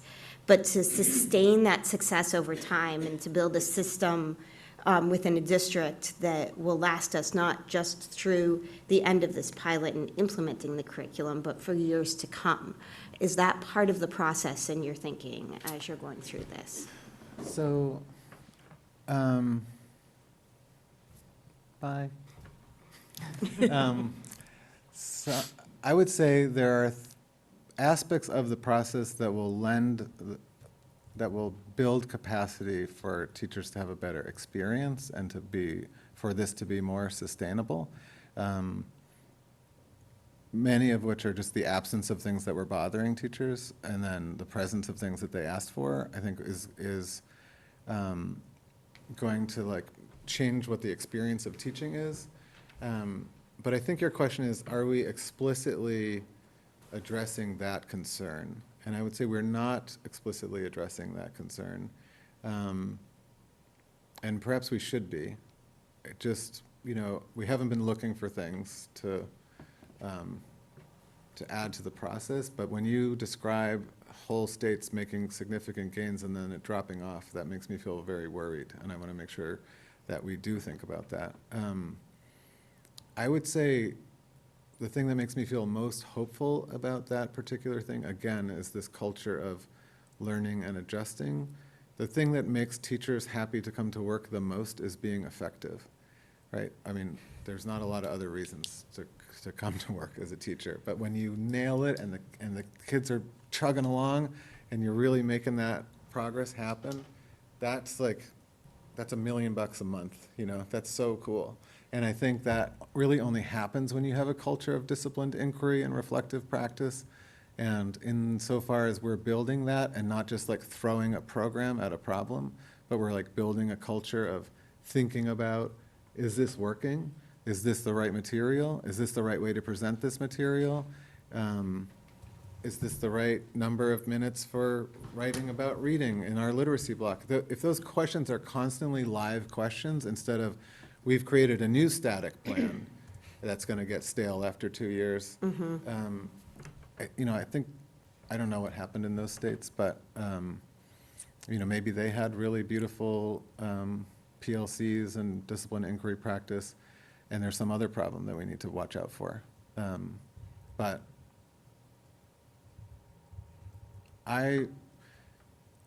occasionally I find myself in schools where there's the same vibe and the teachers really see themselves as being treated like professionals and being respected and being kind of given autonomy to make their own decisions. And that's always been a philosophical grounding in Winchester. It's let the teachers craft, don't buy one program and shove it down their throats. That's always been a position of the district. So, or as long as, as the history that I know. So that's something that makes me feel like we might not run into that problem in the same way, but I don't know. Okay, thank you. Sure. My next question is something that you had mentioned, the curriculum is just the seed to a good literacy program. And that there was no one sort of magic bullet curriculum. We may need to use multiple curriculums to get at all of the both foundational skills, but the knowledge building skills in literacy. And that we're making a commitment also to get all the materials for the teachers. As you look at these, are you evaluating not just the cost of adopting the program to begin with, but are we also thinking about the costs of these programs over time? Because we're going to have a new second grade teacher or a new fifth grade teacher, and as any college kid who's ever used the textbook of the person in front of them that is already highlighted and note taken in, it's nice to have your own materials to be able to do that with. Are we thinking about all those kinds of things? Yes, and consumables and ongoing PD and. So we're Photocopying trying to figure out costs. like a total cost kind of thing, per year. I mean, the collaborative is not doing that, the steering Right. committee is working on that, but that we thought of that early on, that the upfront cost is not the whole picture. Okay, great. Yeah. I'm glad to hear that, because I think that feeds into some of the sustainability that we talk about as well. Because Right. if we're not able to multi-year budget to sustain the programs and the materials, then that's when Sure. sort of the wheels start to fall off the Yeah. bus for a lot of the programs that are more involved like that.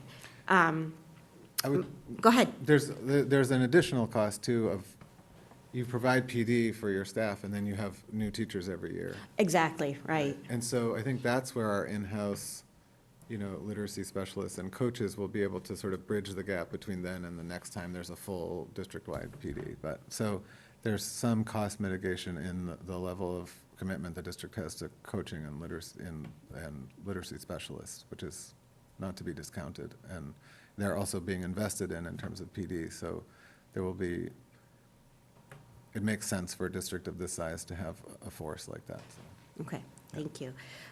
My next question is about, I'm sorry, just two more.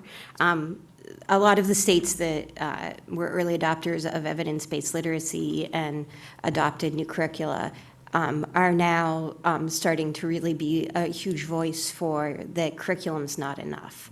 That it is the staffing models that you're using, it's the PD that we were just talking about, it's the systems that you have in place, it's the screening. When we talk about an all-in cost for a literacy program, are those part of the models that you're building too, is thinking about, if we want a dedicated literacy block in our day, does that have a cost associated to it? That's not part of the work of the ELT. Okay. Yeah. So if, And most of these things have a lot of costs associated with them. exactly, yeah, intervention. Absolutely, yeah. I mean, even partnering with families, some districts have a dedicated liaison, Right.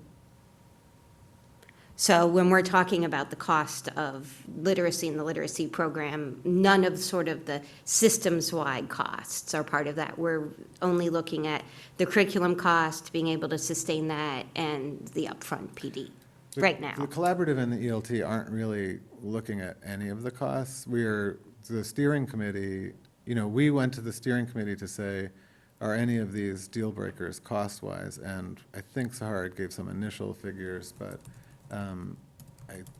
that I think is in the purview of the steering committee and not the Okay. ELT. And I don't think it would be appropriate I don't think that's their area of expertise necessarily. So, but those are critical questions. I'm not familiar with the research on states, the early adopter states, and I'm interested now. That sounds very fascinating. But you could keep going with that train of thought too, and just there's, every program is interrelated. Doesn't only apply to literacy. Right, yeah. Right. And then my last question, and I promise, is about PD. I'm wondering how much of the PD that the ELT is thinking about is based on theory and how much of it's based on practice? Like when we talk about the work with Ms. Grimaldi, are we doing the sort of background, what is evidence-based literacy? Or are we actually looking at PD of how we then take that theory and implement it into the classroom? Oh, I see. Yeah, the district's definitely looking at both. So Dr. Grimaldi tends to touch on both, but her role really is theory. so people have a shared understanding of the science. She has so much experience with implementation that it just ultimately comes out in her stories, but she's not the bulk of the PD. So, and then obviously with a new curriculum, there's going to be a lot of implementation PD, like how do you use this framework? How do you apply this model to teaching and all of that? I think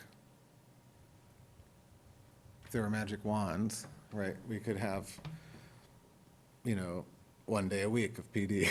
Right. Like we could have a 4-day school week and a whole day of PD. I once in my life had equal planning time to instructional time, and it was, Beautiful. I had great lessons. And I swore that was my last one, but I had Okay, one more. I that's fine, appreciate that. yeah.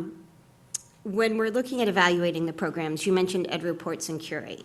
And Ed Reports and Curate evaluate programs based on their content. So their usability, does this meet evidence-based literacy? Does it teach foundational skills? Does it teach knowledge-building skills?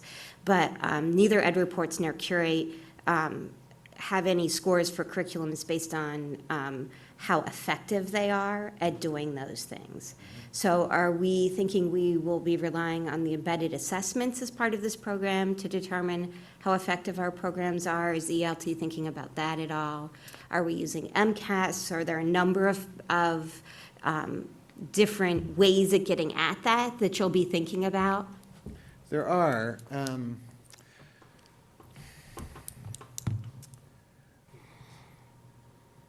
Just to back up a little bit about Ed Sure. Reports and Curate, so Dr. Grimaldi, who's I think the co-chair of the Reading League, Yep. also created a third column in the Curate rubric that was basically from there, look for what to watch out for, pluses in terms of the science Yep. of reading and minuses in terms of the science of reading, and then crosswalked that with the Curate rubric and made a third column and made copies for the entire ELT to use in their deep dive work. So when they're looking at their particular area, they also have this look for these and watch out for these That's great. components. As far as evaluating the programs for effectiveness, there's one local district that they needed a way to answer that question. And the thing that they came up with, which they were very critical of, they didn't feel like it was metrically super valid, but it was helpful to look at. They just looked at the MCAS scores of the districts that were using this program versus this program, and there was a marked difference in those two particular programs, and that pushed the decision over to the one that had a better outcome.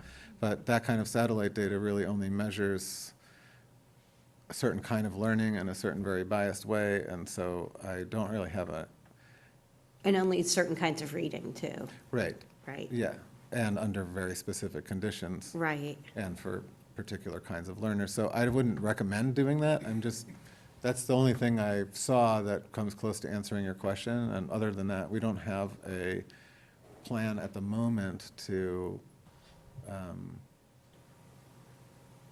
evaluate their effectiveness outside of our lived experience during the pilot. Okay. Yeah. Thank you very much. I appreciate you being patient with all my questions. I love this. It's fine. Others? I'm sure you're not surprised to hear I have a few questions. It's So fine. if others are good. Ms. Bolognese, do you have any other questions you'd like to, because I don't want to steal, if you had one left, I don't want to steal your last one.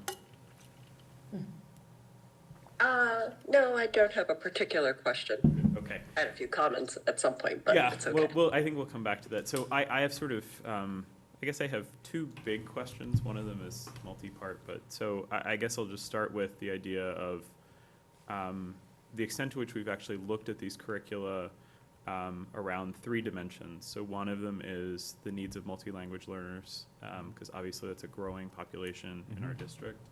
And in particular, against the mix of multi-language learners we have here, because I formerly worked in the Boston Public Schools, where the multi-language picture in the classroom was a lot more complicated, I think, in some senses, than it would be in a district like Winchester. But you know, just in terms of what I know, the little bit I know about some of these curricula, you know, they're more targeted towards or geared towards particular languages and the availability of materials in those languages, which might necessarily jive with the population that we have here, the availability of materials in those languages. So that was sort of part one. The second part was whether we've sort of applied a culturally responsive lens to the curriculum that we're looking at, and sort of looking to the idea of representation and points of connection for all the students that we actually have in our system. And I guess the third sort of lens I was hoping might have been applied is sort of this idea about adaptability and flexibility. You've talked quite a bit about sort of the practice among teachers in the district. And I know certainly there have been certain curricula that have gotten a lot of feedback for being too scripted or too regimented. And I just wanted to know sort of in those three areas, the extent to which conversations have been had around the curricula on the list. Sure. Well, the ML director is on the ELT, and she's very serious. So I don't have any doubt that she's taking a hard look at all of these programs. I don't know if she's looking particularly at, are the high incidence languages in Winchester particularly well supported by this or that program? It wouldn't surprise me, but I can't answer that question really. I think that in general, the ELT is more inclined to, or sees a lot of value in knowledge-based programs, in part because of the additional support that provides for ELs in terms of content knowledge. And also just what is reading about, you know, if it's not about decodables, that's probably for the best. So not that decodables aren't critically important, I'm just saying they're not literature.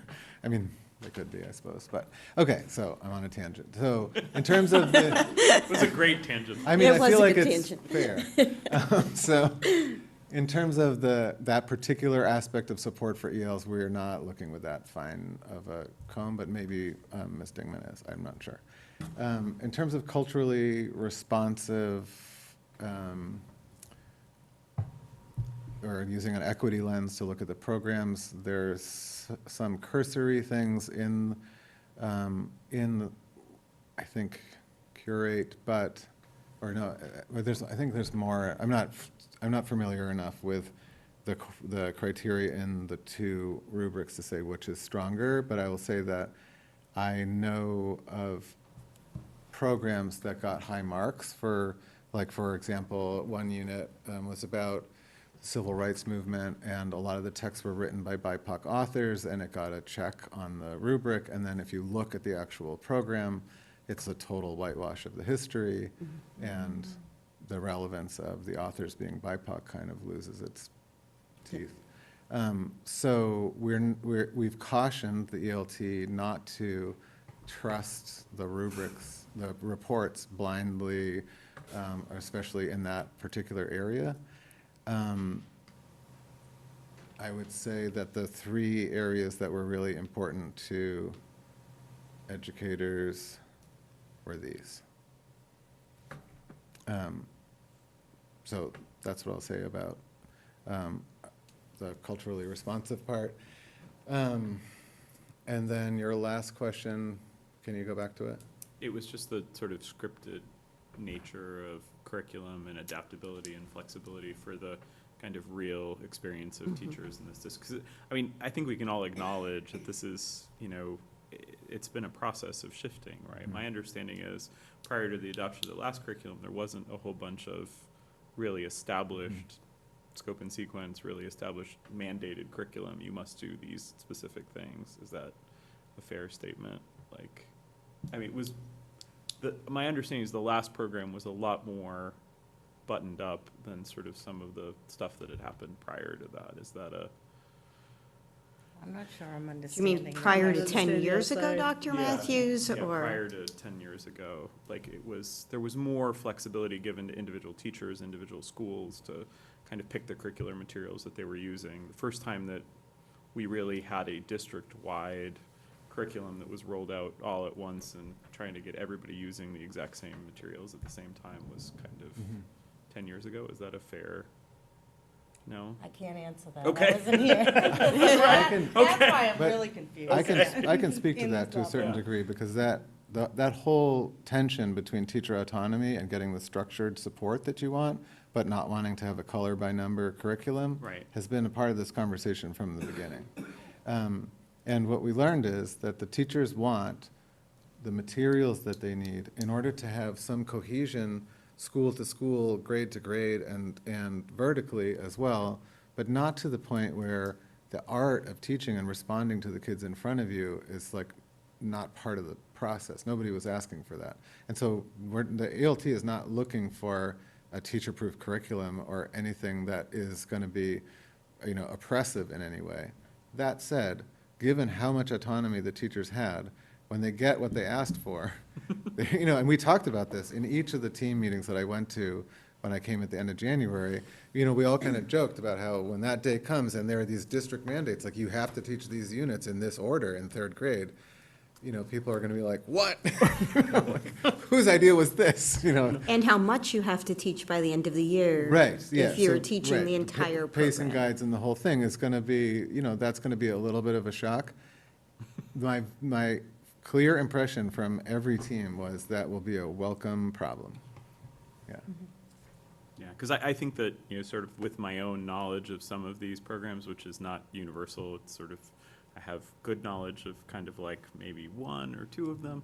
I mean, definitely the feel I get from learning about them is that they sort of are on a continuum of scriptedness, shall we say? Yeah. And sort of some are more prescriptive about what they ask around, specific things from educators, and some of them have more flexibility and customizability, and some Yeah. of them can be very easily combined with, as you've said, other programs. And so I was, I guess, asking for a window into whether those conversations were happening. It sounds like they are, so.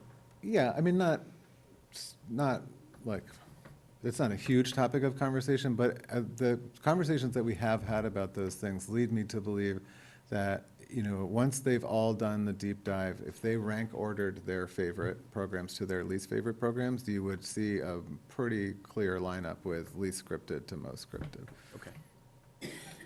And then my second big question, and then I know we have some guests who are desperately waiting to present on another topic. Sort of what have we learned from the experiences of other districts, whether in the Boston area, Massachusetts more broadly, given the catchment area of where you all work, with these specific curricula, and sort of have you had a chance to share that knowledge? Sounds like some of the work's been done around looking at, sort of districts where can come in and tell us about their experience, but sort of has there been gosh, this really worked very well for a district, or they were very hopeful about this one and it came in and it was a failure, or it Yeah. didn't go as well as they'd hoped? We've learned so much about so many different things, and and that learning is actually accelerating right now because of the site visits.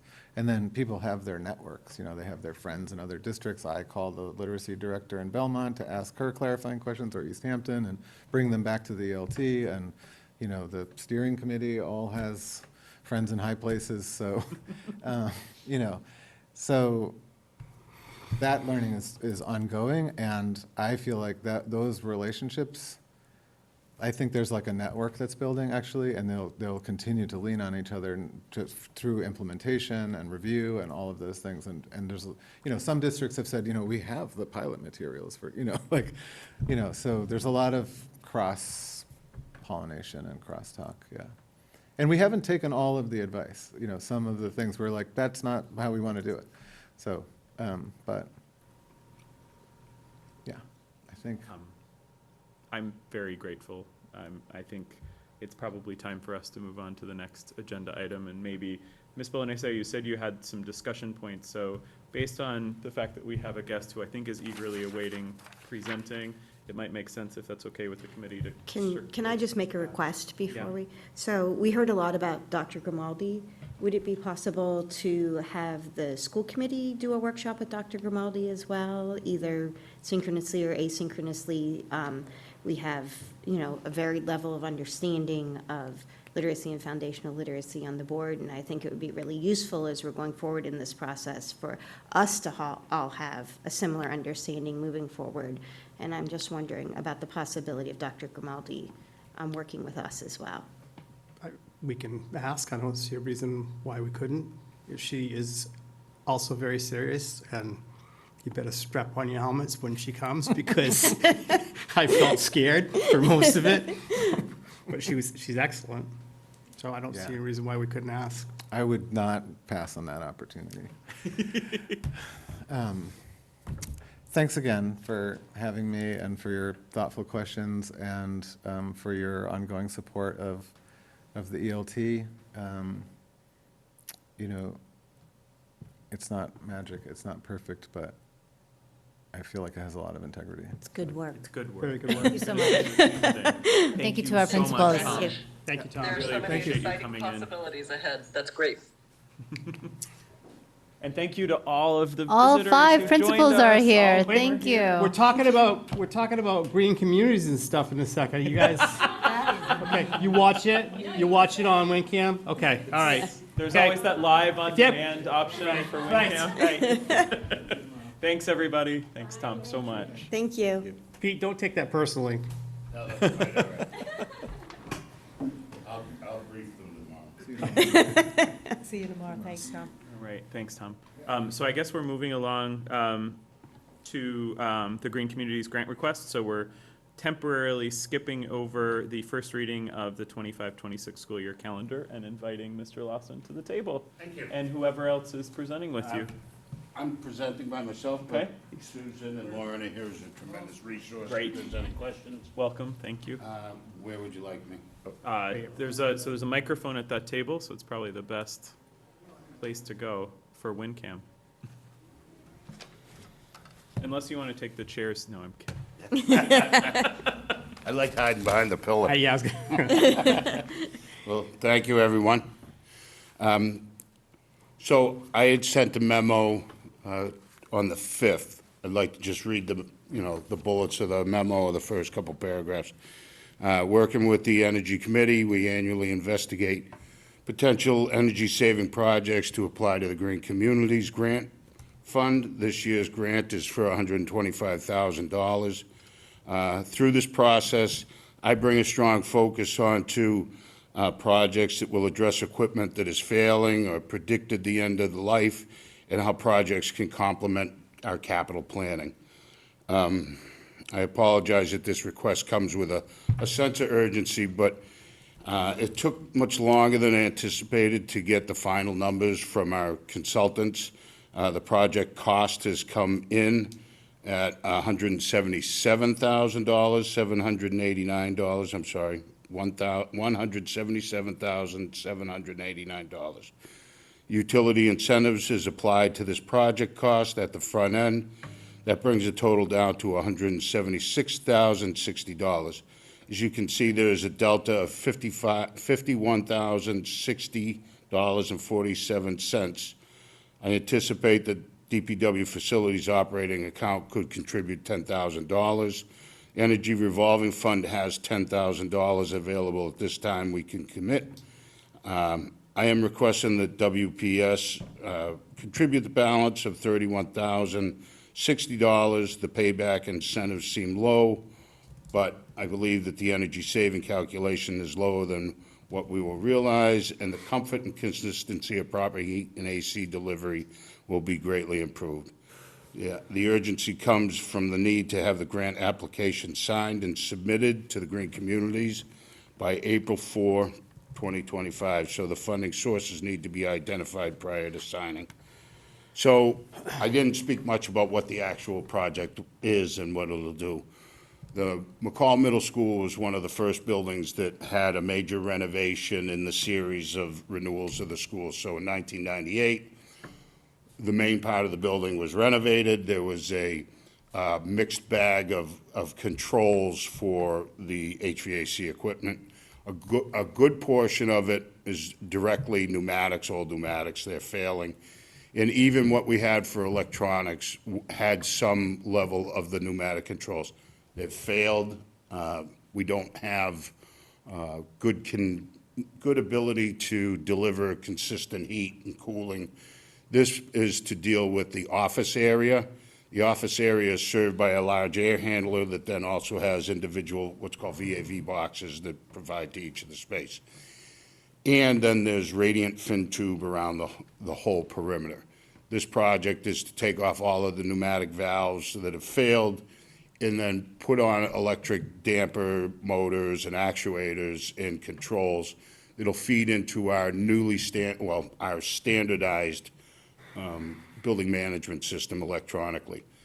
We've got many buildings on this. This gives us the ability to schedule, triage, change temperatures remotely, react quickly, and do a lot of, like I said, triage. McCall, we have done a considerable amount over time with the additions that were done, the capital and some other sources. We've done most of the classrooms, and we have a group more of the classrooms to put onto this PMS. This would be a key component that we want to get addressed now. As I said, this is the time that McCall needs to be caught because of its age. The equipment is starting to get to about 30 years of age. That's when most mechanical equipment has as a end of useful life. Looking at the equipment, the controls are our bigger issue right now in that. We handle a lot of other things, but this is why I've come to you for acceptance of this. I don't want to keep rambling because I will, and I don't know what the vote Dr. Hackett hasn't planned for or what the protocol is from here out, but that's what I'm requesting right there. Thank you, Peter. Does anyone have any questions about the project itself or? Okay. So what the committee is being asked to do tonight is approve the submission of the grant for the project as described. The funding, as you know, we didn't build in $30,000 in the FY25 budget back in the spring. The funding was also not budgeted for out of our rental revolving account specifically. So the ask is a little bigger than what we might have anticipated, but the rental revolving account is administered under statute by the administration. So you have to turn that down. Turn your volume,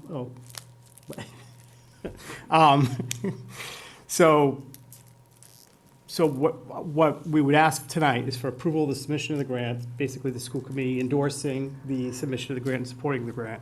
And then we will meet, Andrew and I will meet with Peter and others to discuss how to get to the funding. The grant's actually not awarded until October. So that there's a timeline on that, although the grant will require, there needs to be a guarantee of the funding. So the funding source has to be identified, and so we'll work through that. Clearly, it's an important project that we want to support, so we'll do the best. We'll make it, we'll figure it out in the end, so. So it sounds like what you were saying. Oh, sorry, go ahead. Nope, you go first. Do you have a question? I had two questions, so you go first. Go ahead, because So then we don't have to realize the cost until October, right? So would that come out of the 25-26 budget? It gives us a little bit more, it gives us a little bit more time, we just can't say that out loud. Oh, Only because you need the money has to be identified now, and it has to be like committed now Sure. for the grant applicant. I'm just kidding. Oh, But okay. it is, well, first meeting, why would I say that? Oh, what a jerk. do you see how they're picking on the new girl? I am so That's sorry. okay, that's okay. I can Welcome to take school committee, Stephanie. it. Part of the hazing process, I'm okay with it. I know I say that kind of joking, but the grant requires that the funding be secured. identified Sure. now. Right, so we will do that, and to your point, you are absolutely right. We do have time because the money would not need to be, is my understanding, unless, correct me if I'm wrong, that there would not be any funding relative to the grant submission. If the grant is approved, then the funding happens. Yeah, the exact numbers then go on to the contract and on to the PO. Okay, Once the contract is done after the grant is approved. okay. That was the first question. So the funds can stay in a high-yield savings account for a little bit longer. Yes. Okay, yes. Hedge funds. so energy efficiency equals cost savings, right? Yes, So by updating the system, we should incur a savings. So there is a calculated savings, and right now, from the gas alone that they're doing, it's only about $1,500.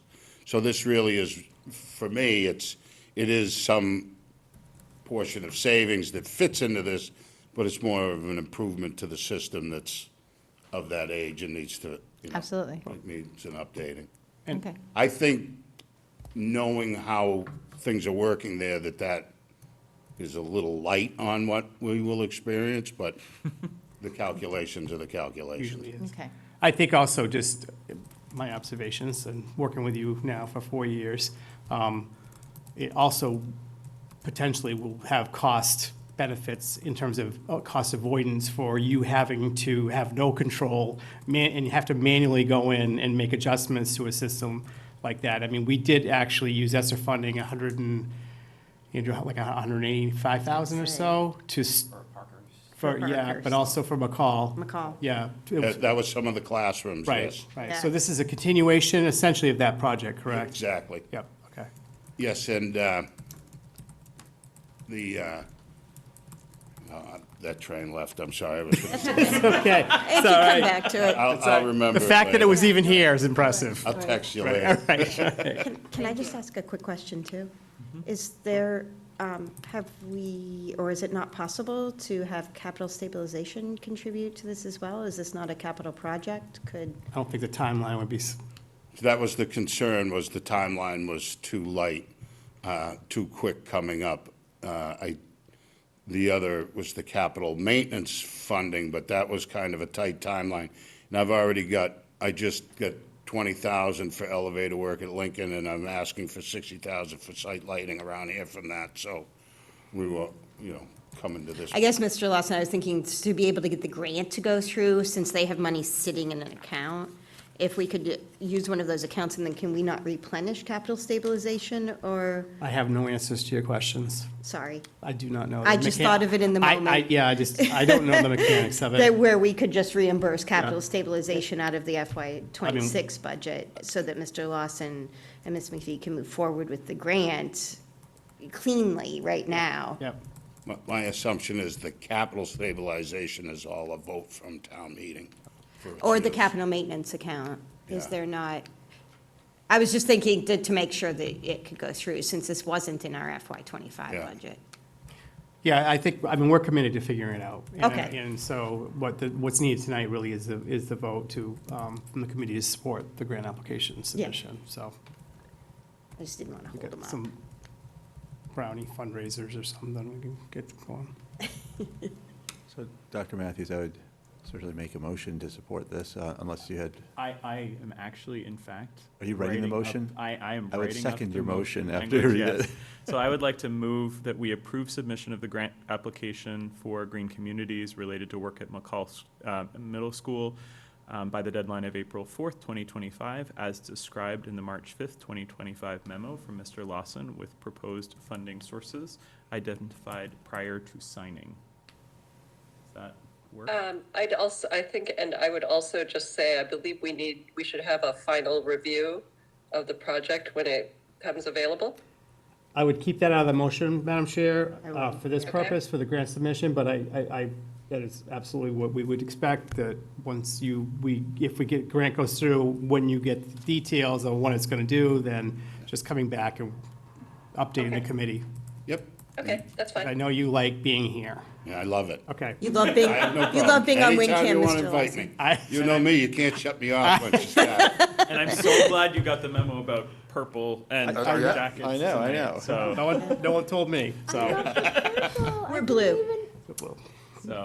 Blue, I would second that. thank you, Mr. Hubcroft. Are we ready to move forward? I think we have are. to do it. All right.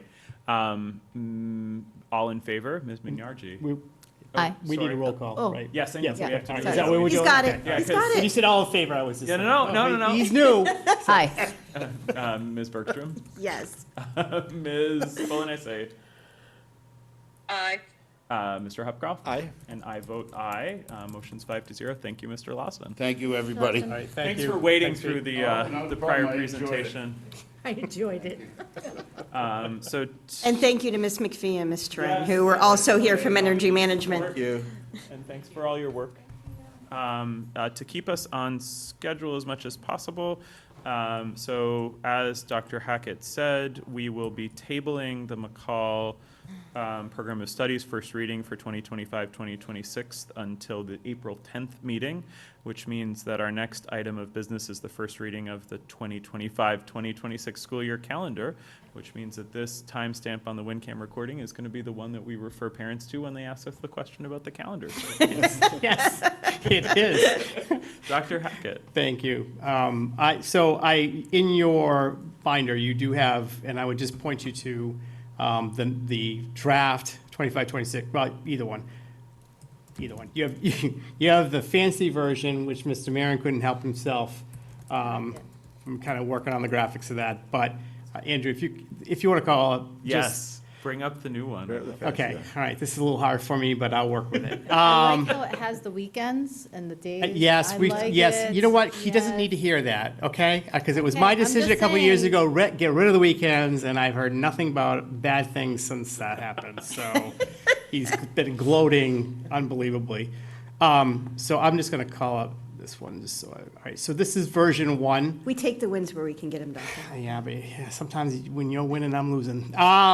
So, so this version actually is just really our traditional calendar for the most part. There's nothing really changed here. I would point out, we do have the professional development days. The contract is specific to when we can start school in and around Labor Day. There's a window as to when we can start, but Labor Day clearly is very early in September, so we would not start prior to that. Then we have the contract required 2 professional development days in a row, and then all students would start on, this is why Andrew likes his calendar better than mine, that Thursday in the first week of September.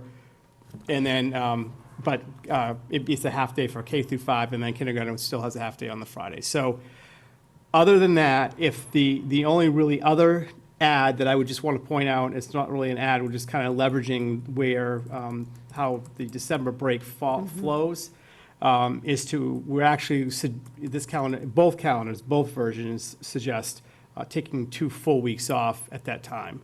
So the first, I want to call it his calendar because it's just, I understand much better And an now. early release on the Friday before.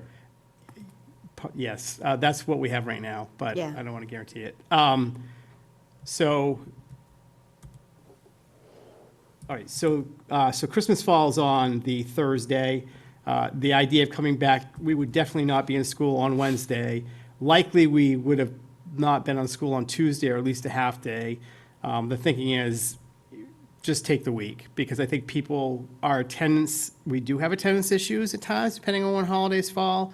And we don't want to run into that piece. And then the January 1st actually falls on the Thursday, and clearly we're not going to bring kids back on Friday the 2nd. So the question really is, the 22nd, 23rd, 24th, adding that would give 2 full weeks. So again, calendar is your decision. This is the recommendation that's coming forward. Both of the calendars have that. That's really the only change, or the substantive change that I would just want to point out. It's really not a change, it's just really kind of accommodating where the holidays fall. I'm going to just go to the next one, just for, because it's a little easier to talk about both at the same time. So the second version, going back to the earlier presentation and the comments around the need for professional development and how the presenter said how he had 1 full day off every week in some place that he worked, which I don't even understand what that would be.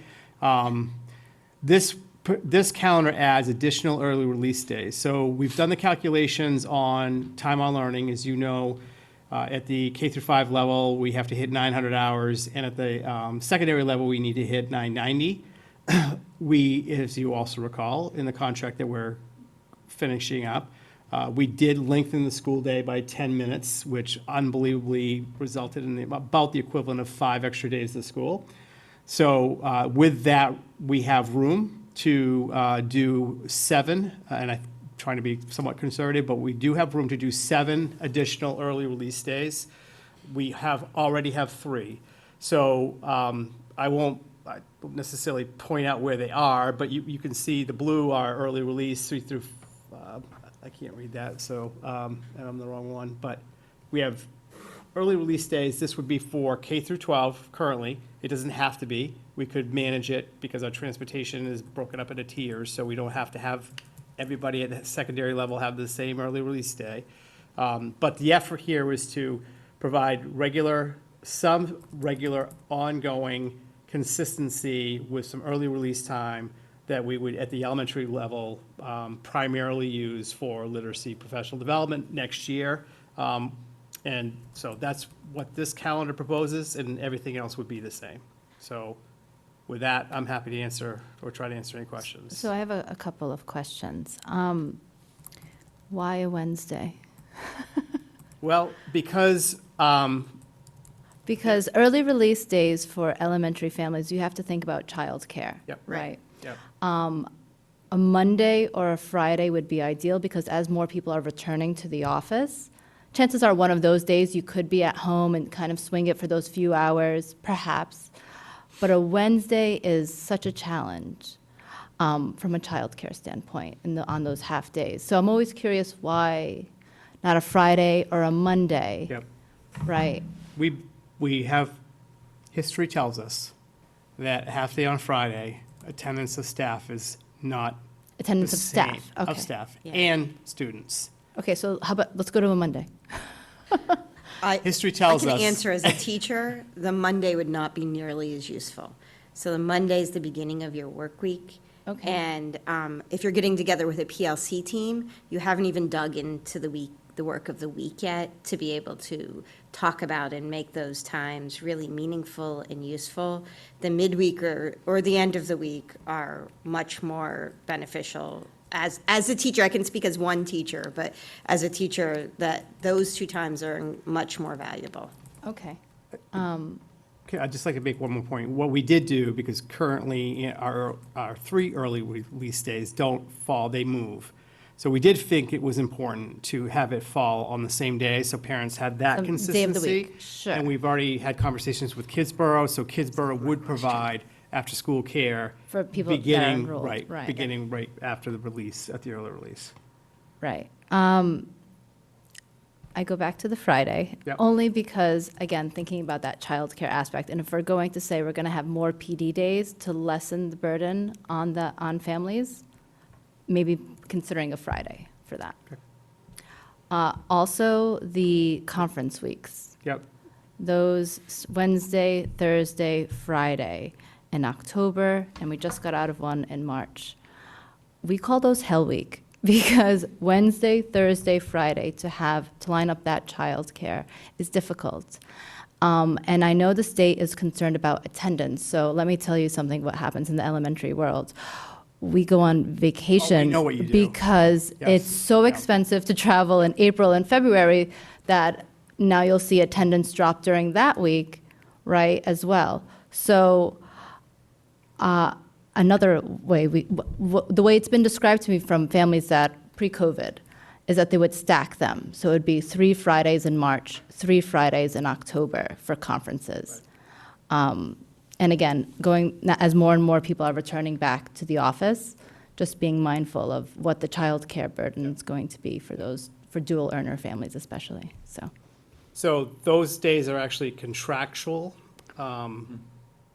I was surprised to see that when I first got here, but they're not only contractual that they have to have that many days in the fall and spring, but they're they fall. contractual that they have to be consecutive days. I see. So if there's interest in the committee, we will be going into executive session a little bit later to talk about strategy with contract negotiations.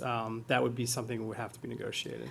I did speak to a couple of teachers, the statistically insignificant amount, right? If they're at the It's a table very- negotiating, it could be really helpful. Yeah, I was going to say. No, probably not, but they did sound like they would prefer the Fridays, right? The back-to-back, Yep. 3 consecutive, or for the middle school, 4 consecutive Fridays, kind of back to that original It's model. not been popular with the negotiating team in the past. Okay. I can tell you that much. But there is a changing dynamic right now as Right. more people are returning to Absolutely. the office, Yep. right? And for the Right. last 5 years, everyone was Everything's on the working from table with home. every contract. Yep. Right, Yep. great.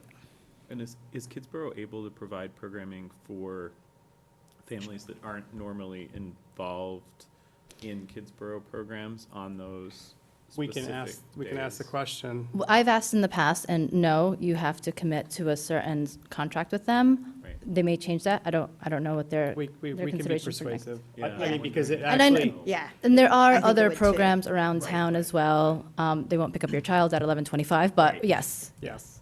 I think because there also would be, obviously, they're picking up more time with kids because it's not just after school. We have now those days. So we'll work with them to see whether or not that's a possibility. Do they employ staff that are also students in our district in the secondary level, or are they all? What, Kidsborough? Yeah. I don't think I so. don't think so either. I don't think so. Yeah. Yeah, it was open to any staff in our district when we first brought Kidsborough in, but we didn't have, correct me if I'm wrong, I'm looking across the table, a large response from staff to extend their workday to working No. for Kidsborough after school as well. Because, okay. Are there other questions? I know Ms. Can I Bonacy has just her make hand up. comment on it after Ms. Bolognese's question? Yes, certainly. I'm not running the show here, she but has her- yes, yeah, I can see her hand, so. Yes. All right, Ms. Milanese. Oh, thank you. I just had a question. Well, I see on the version 2, the extra PD days, early release PD days. And could you just clarify? I think you had said that those also impact secondary level, so the middle school and the high school. Will that be the case, or did it sound as if they could, but maybe not? Well, they could do it from a time on learning standpoint. They could do it from a transportation standpoint because we have the 2 separate tiers. So it's not like we're running another separate tier to run people back in late after school if the secondary decides they don't want to do early release days. So that's open for discussion. We would identify that before we ask you to vote a calendar. Obviously, tonight was really for the purposes of trying to gauge the temperature here and see what the appetite is for those additional days. Initially, I believe Mr. Lynn and Mr. Mahoney have been kind of receptive to the conversation about having the additional time because obviously there's not Work to enough do time. there. Right. Okay, so by the time we do come back and vote the calendar, Principal Lynn and Principal Mahoney will provide some input on whether the PD is necessary at secondary level. And then also, at the secondary level, it's still, even with the inclusion of the extra early release days, we still meet the required number of hours for time on learning. The 10 minutes per day added. The 10 minutes Yeah. of day did it. Okay. Yeah. Just wanted to make sure. Yep. Right. Can never repeat it too many times. No, you cannot. Thank you. Can I just also just give some feedback on the 2 weeks in December? Is there thoughts on it? Can't imagine. I like that it covers a portion of Hanukkah as well, so for our families who celebrate that holiday, it does at least, the 14th to the 22nd is Hanukkah by our holiday calendar, so I do appreciate that gives them at least part of their holiday off as well. Yeah, definitely. As a family that celebrates both, absolutely. I think from my perspective, when these holidays fall at this particular moment in the calendar, it makes it very hard if you're coming back for 2 days at the beginning of the week. So I think it does make a lot of sense to move forward in this way. I know it probably extends the end of the year just a little bit, but it's. And that's we pay for it in June, Right. right? And though, again, Right. as a dual faith household, I appreciate that as well. We celebrate Christmaka, and it'll be great. Best combination ever. Yeah, it's awesome, but with the last day on June 23rd, possibly without any snow days, it's going to be tough. think as a dual-income family, you'd be happy if we keep them all year.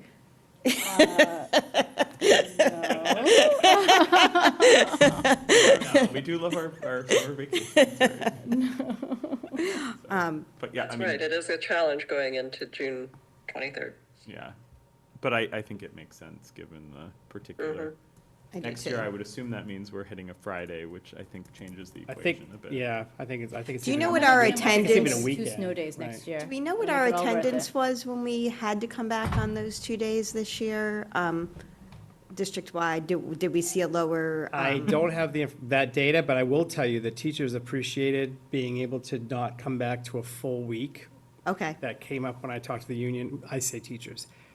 The union representatives that I committee. spoke to, Yeah. who are in these calendar options by, did say that there were staff that felt that that was an easier transition back for them and for the kids. Okay. Than coming back and facing an entirely full week, which with this calendar, they would be facing an entirely full week on the way Right. back, but, But I right, think that's so. kind of inevitable once Yeah, Christmas gets to yeah. the end of that Right, weekend. right, anyways. right, It's just right. sort of what we're stuck with. Well, really, I think it's built backwards from New Year's Day. I mean, we just would Right. never come back on On New Friday, Year's. so. Right, this would be that's coming back automatic. 1 day, not 2 days.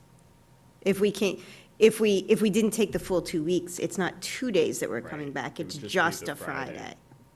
Correct, but Because you're, the first, we would be off no matter what. right, but you could go on the 22nd and 23rd, which would take away the full 2 weeks.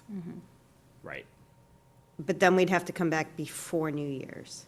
No, you could No? still take New Year's, you could take, we would absolutely, there's no way around taking that full weekend, that New Year's, with New Year's being on Thursday. Right, but I'm saying it doesn't help the teachers coming back to a partial No, week. no, it doesn't, right, Right. yes, yes. For the That's next what I was few- Like, in saying, this yes. year, Right, it's right, that, right, they it don't, doesn't they wouldn't matter, get right, that. It does not matter. For the Right. next few years, it doesn't help us at all. No. 'Cause it's gonna be It's a Friday. then Saturday, I Saturday, think, then next it's year, just- so, right. So that partial week, we kind of lost it, and we'll lose it probably for the next Right. 3 to 4 Yeah, years. this is, yeah, Right. this happens to be, this happens every 5 or 6, 7 years, I Right. think. Yeah, I would say I 10 support, years. I support taking the 2 weeks.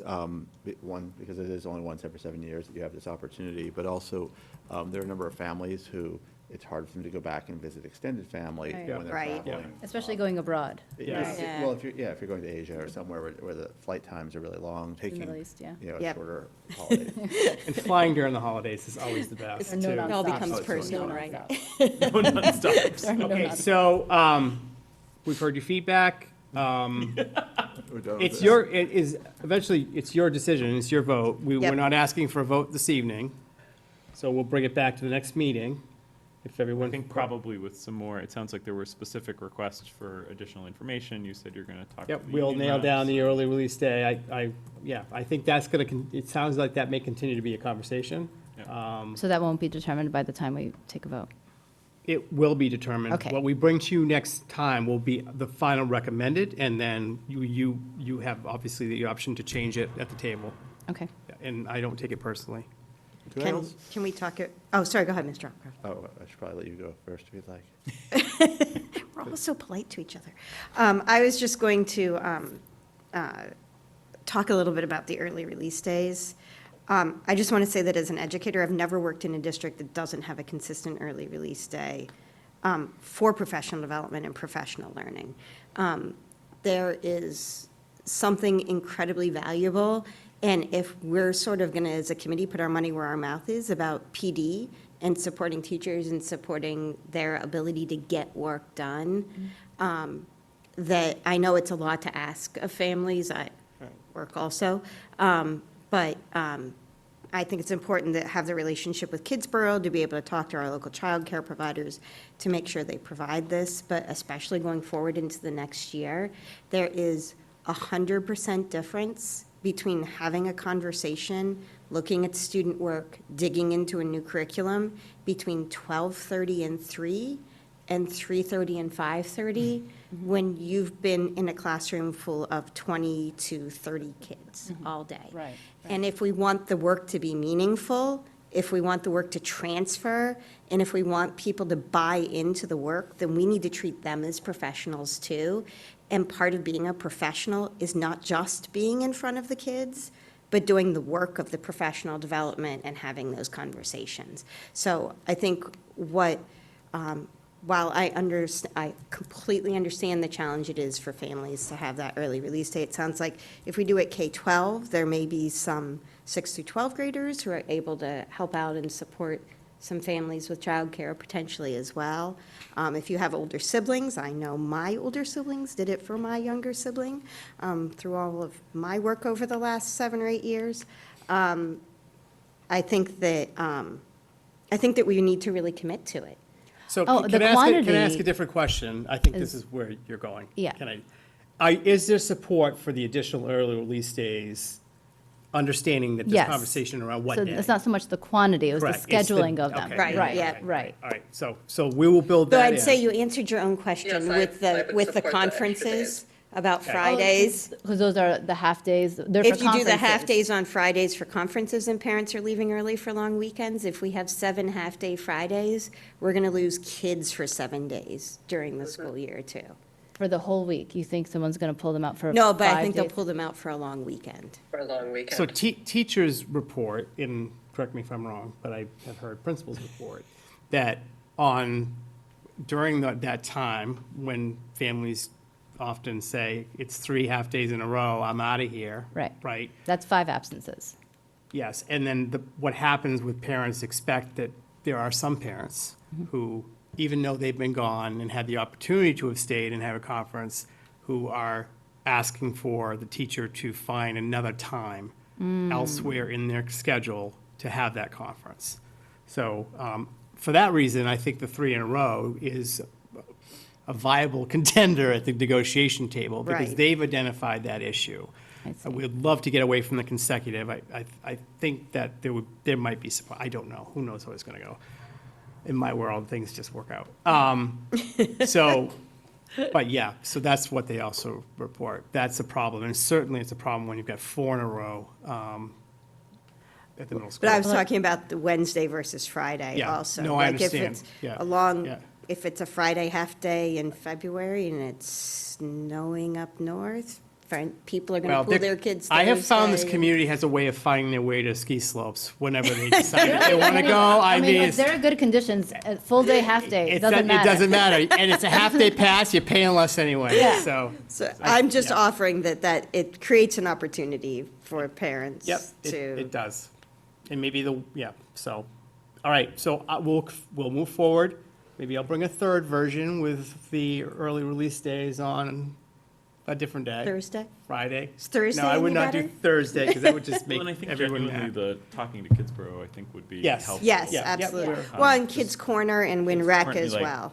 To have more robust programming available on the specific day, especially if Yeah. it's going to become something that we try to do for the purposes of rolling out a new curriculum, you know. It may to me not be that- 1 year. Yeah, to Yeah, me, that 'cause it's not ends the up being. quantity, it's just the scheduling. Yeah. Right, Correct. absolutely. So I think what I'm saying is we really need to figure out, especially if we sort of anticipate this being probably 2, maybe more years, right? We should probably really get a good schedule and an established program with the folks that can provide that in town so Yep. that it's ready to go Agreed. for the 2 years that we know we're going to have to be working on this. And perhaps even understanding that for those programs for parents that are consistent, that an early release day, that for them is, I'd like to see it be a reasonable cost to the parents as well.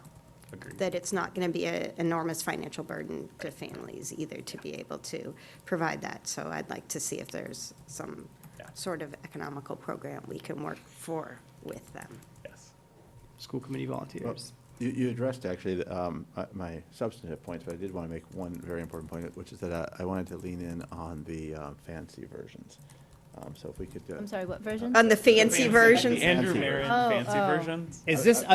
Are these graphic solutions that you're going to make now? I do like that, yeah. Okay, all right. But no, the competing priorities, I think, are very legitimate between, the families and the PD time. And I think that's why they pay us the big bucks the way they do for this job to make these decisions. And, and I think the conversation that we just had is sufficient for that for now. But yeah, I just wanted to give Andrew a shout out on that. Okay, whatever. That is vertical chart instead of the horizontal timeline everybody raved about. Does right. it scroll better, Andrew, on a, Much better. thank you, that's all I care about. It- I I'm love just, it. yeah, It fits on one screen for jealous, me. so. So mindful of the fact that we're about 30 minutes behind the agenda. Thank you. We have an FY26 budget update remaining in this item. If, I don't know if there's, Actually, all I would say is you were all at the FinCom meeting, so you heard that discussion, so I don't have to tell anybody who's not there that we met with FinCom, and received, I think it was a good discussion. We received, additional questions to the questions that had already been given to us. I did in your packet, put in their initial questions with our answers to those questions, and then, we'll provide you also the follow-up questions that we'll provide for them based on the meeting that night. So, I mean, if, I don't have anything to say other than that, so. I think the only thing I would add is for those who are interested in potentially seeing, it was about, what, an hour and a half dialogue between our budget subcommittee representatives and Dr. Hackett and Mr. Marin and the finance committee. It's now available online, so for those. Just that- audio, because. No, it's actually a video recording. Oh, okay. Which That was surprised made, me. I didn't. I didn't realize it was pick up on video that. either. Yeah. They Was had it that an owl? owl in Okay, the I didn't, center I of didn't. the Didn't table. even notice that. Yep, so it's currently camera. posted for those who Excellent. know, for those who are on town meeting, you have access to it through the Winchester Town Meeting Members Association Right. site, the message board. But for members of the public who may be watching as well, it's possible to go to winchestertmma.org, go to the message board, find the discussion about FY26 Or budget. even better, I bet Mr. Marin could post it on the budget section of our website. would be great. And Access to then it? they don't have to worry about I can backslashes send you a and- link yeah. to it's a YouTube video of the owl in the center of the table that And it's does also for the very, previous meeting. and the previous And the meeting previous as well. meeting. So for those who want to follow what's been going on, it's great that the finance committee meetings are getting posted for Yeah, public that's- consumption. That's a new thing. It's a new Yes, thing. it is a new thing. Yeah. Yeah. And just as a reminder, I imagine Mr. Marin will post it on the finance page on the site where we have all 11 of our budget subcommittee meetings Meetings as well, posted, yeah. as well as our full school committee meetings and budget hearing. So for the public who may want to, And follow Dr. along. Hackett, Mr. Marin, are we expecting any other budget summary, budget document now that we've voted the budget? Yes, yeah. Mr. And- Marin will get that done. We have Ms. Kingdon has been out of the country, enjoying some time, which she absolutely deserves, but it's kind of been, he's kind of been busier than a one-legged man in a butt kicking A contest. one-arm paper hanger? A one-arm paper hanger is Yeah. even better, yeah, so. Yeah. So you're working on a budget book, right? That's what, yeah, Right that's now, what I was And it's going referring to to. circulate to the committee next week, you said, correct? Yes? Yeah, That's the goal. Possibly? possibly. Yes. That's the goal. A draft budget book before it's Your published on the politic game is website? really stepping up, Andrew. He's learned some self-reflective strategies. Don't Yeah, commit. yeah, Undercommit, over-deliver. I yes. think Mr. Marin needs his own Serving org chart. food. Serving food today. But yeah. that'll be just a Yes. draft, so Food we can send services. feedback, and then it'll be published, Yeah. right? Correct. Goal to send a draft, get additional feedback, and then be able to share it with town meeting and the greater community. Will it be sent to anyone else but committee members for feedback? No? No. I think we're reviewing possibly, Yeah, we did talk about possibly Station, maybe PESC. Yeah, Just to so get some, I the think that would be parent great to eyes send it on to it, just to PESC. see, yeah, that's been Yeah. helpful. Because it is a public-facing document, and we want people who aren't talking about this stuff all the time to be able to make sense of it. See if it's readable. Right. Exactly. That makes right, sense. Right, so. This is good for that. All right, so rolling us right along to anticipated future agenda items. We have the Lynch Project, Facilities Master Plan, Bullying Prevention and Response Plan, the Middle School Schedule Working Group. I'm assuming we're going to come back to the Middle School Program of Studies as Yes. well, the Morocco SOI overview, the Winchester High School New England Association of Schools and Colleges accreditation, and the Winchester High School Guidance GPA discussion. Our next meetings are held on April 10th and April 17th. And at this point, I would accept a motion to move into executive session. So for moved. Purpose 3, to discuss strategy with respect to collective bargaining. So moved. Second. Thank you. All in favor, Ms. Mignardi? Aye. Ms. Bergstrom? Aye. Ms. Bolognese? Aye. She raised her hand. She's there. Oh, she raised her hand. Yeah. Mr. Hopcroft? Aye. And I vote aye, and thank you to WinCam. And we will not be, just to be very clear, we will not be reconvening in public session, so this is the end of the public meeting. Thank you so much, everybody. Thank you. Thank you. Frank, just, don't forget to be.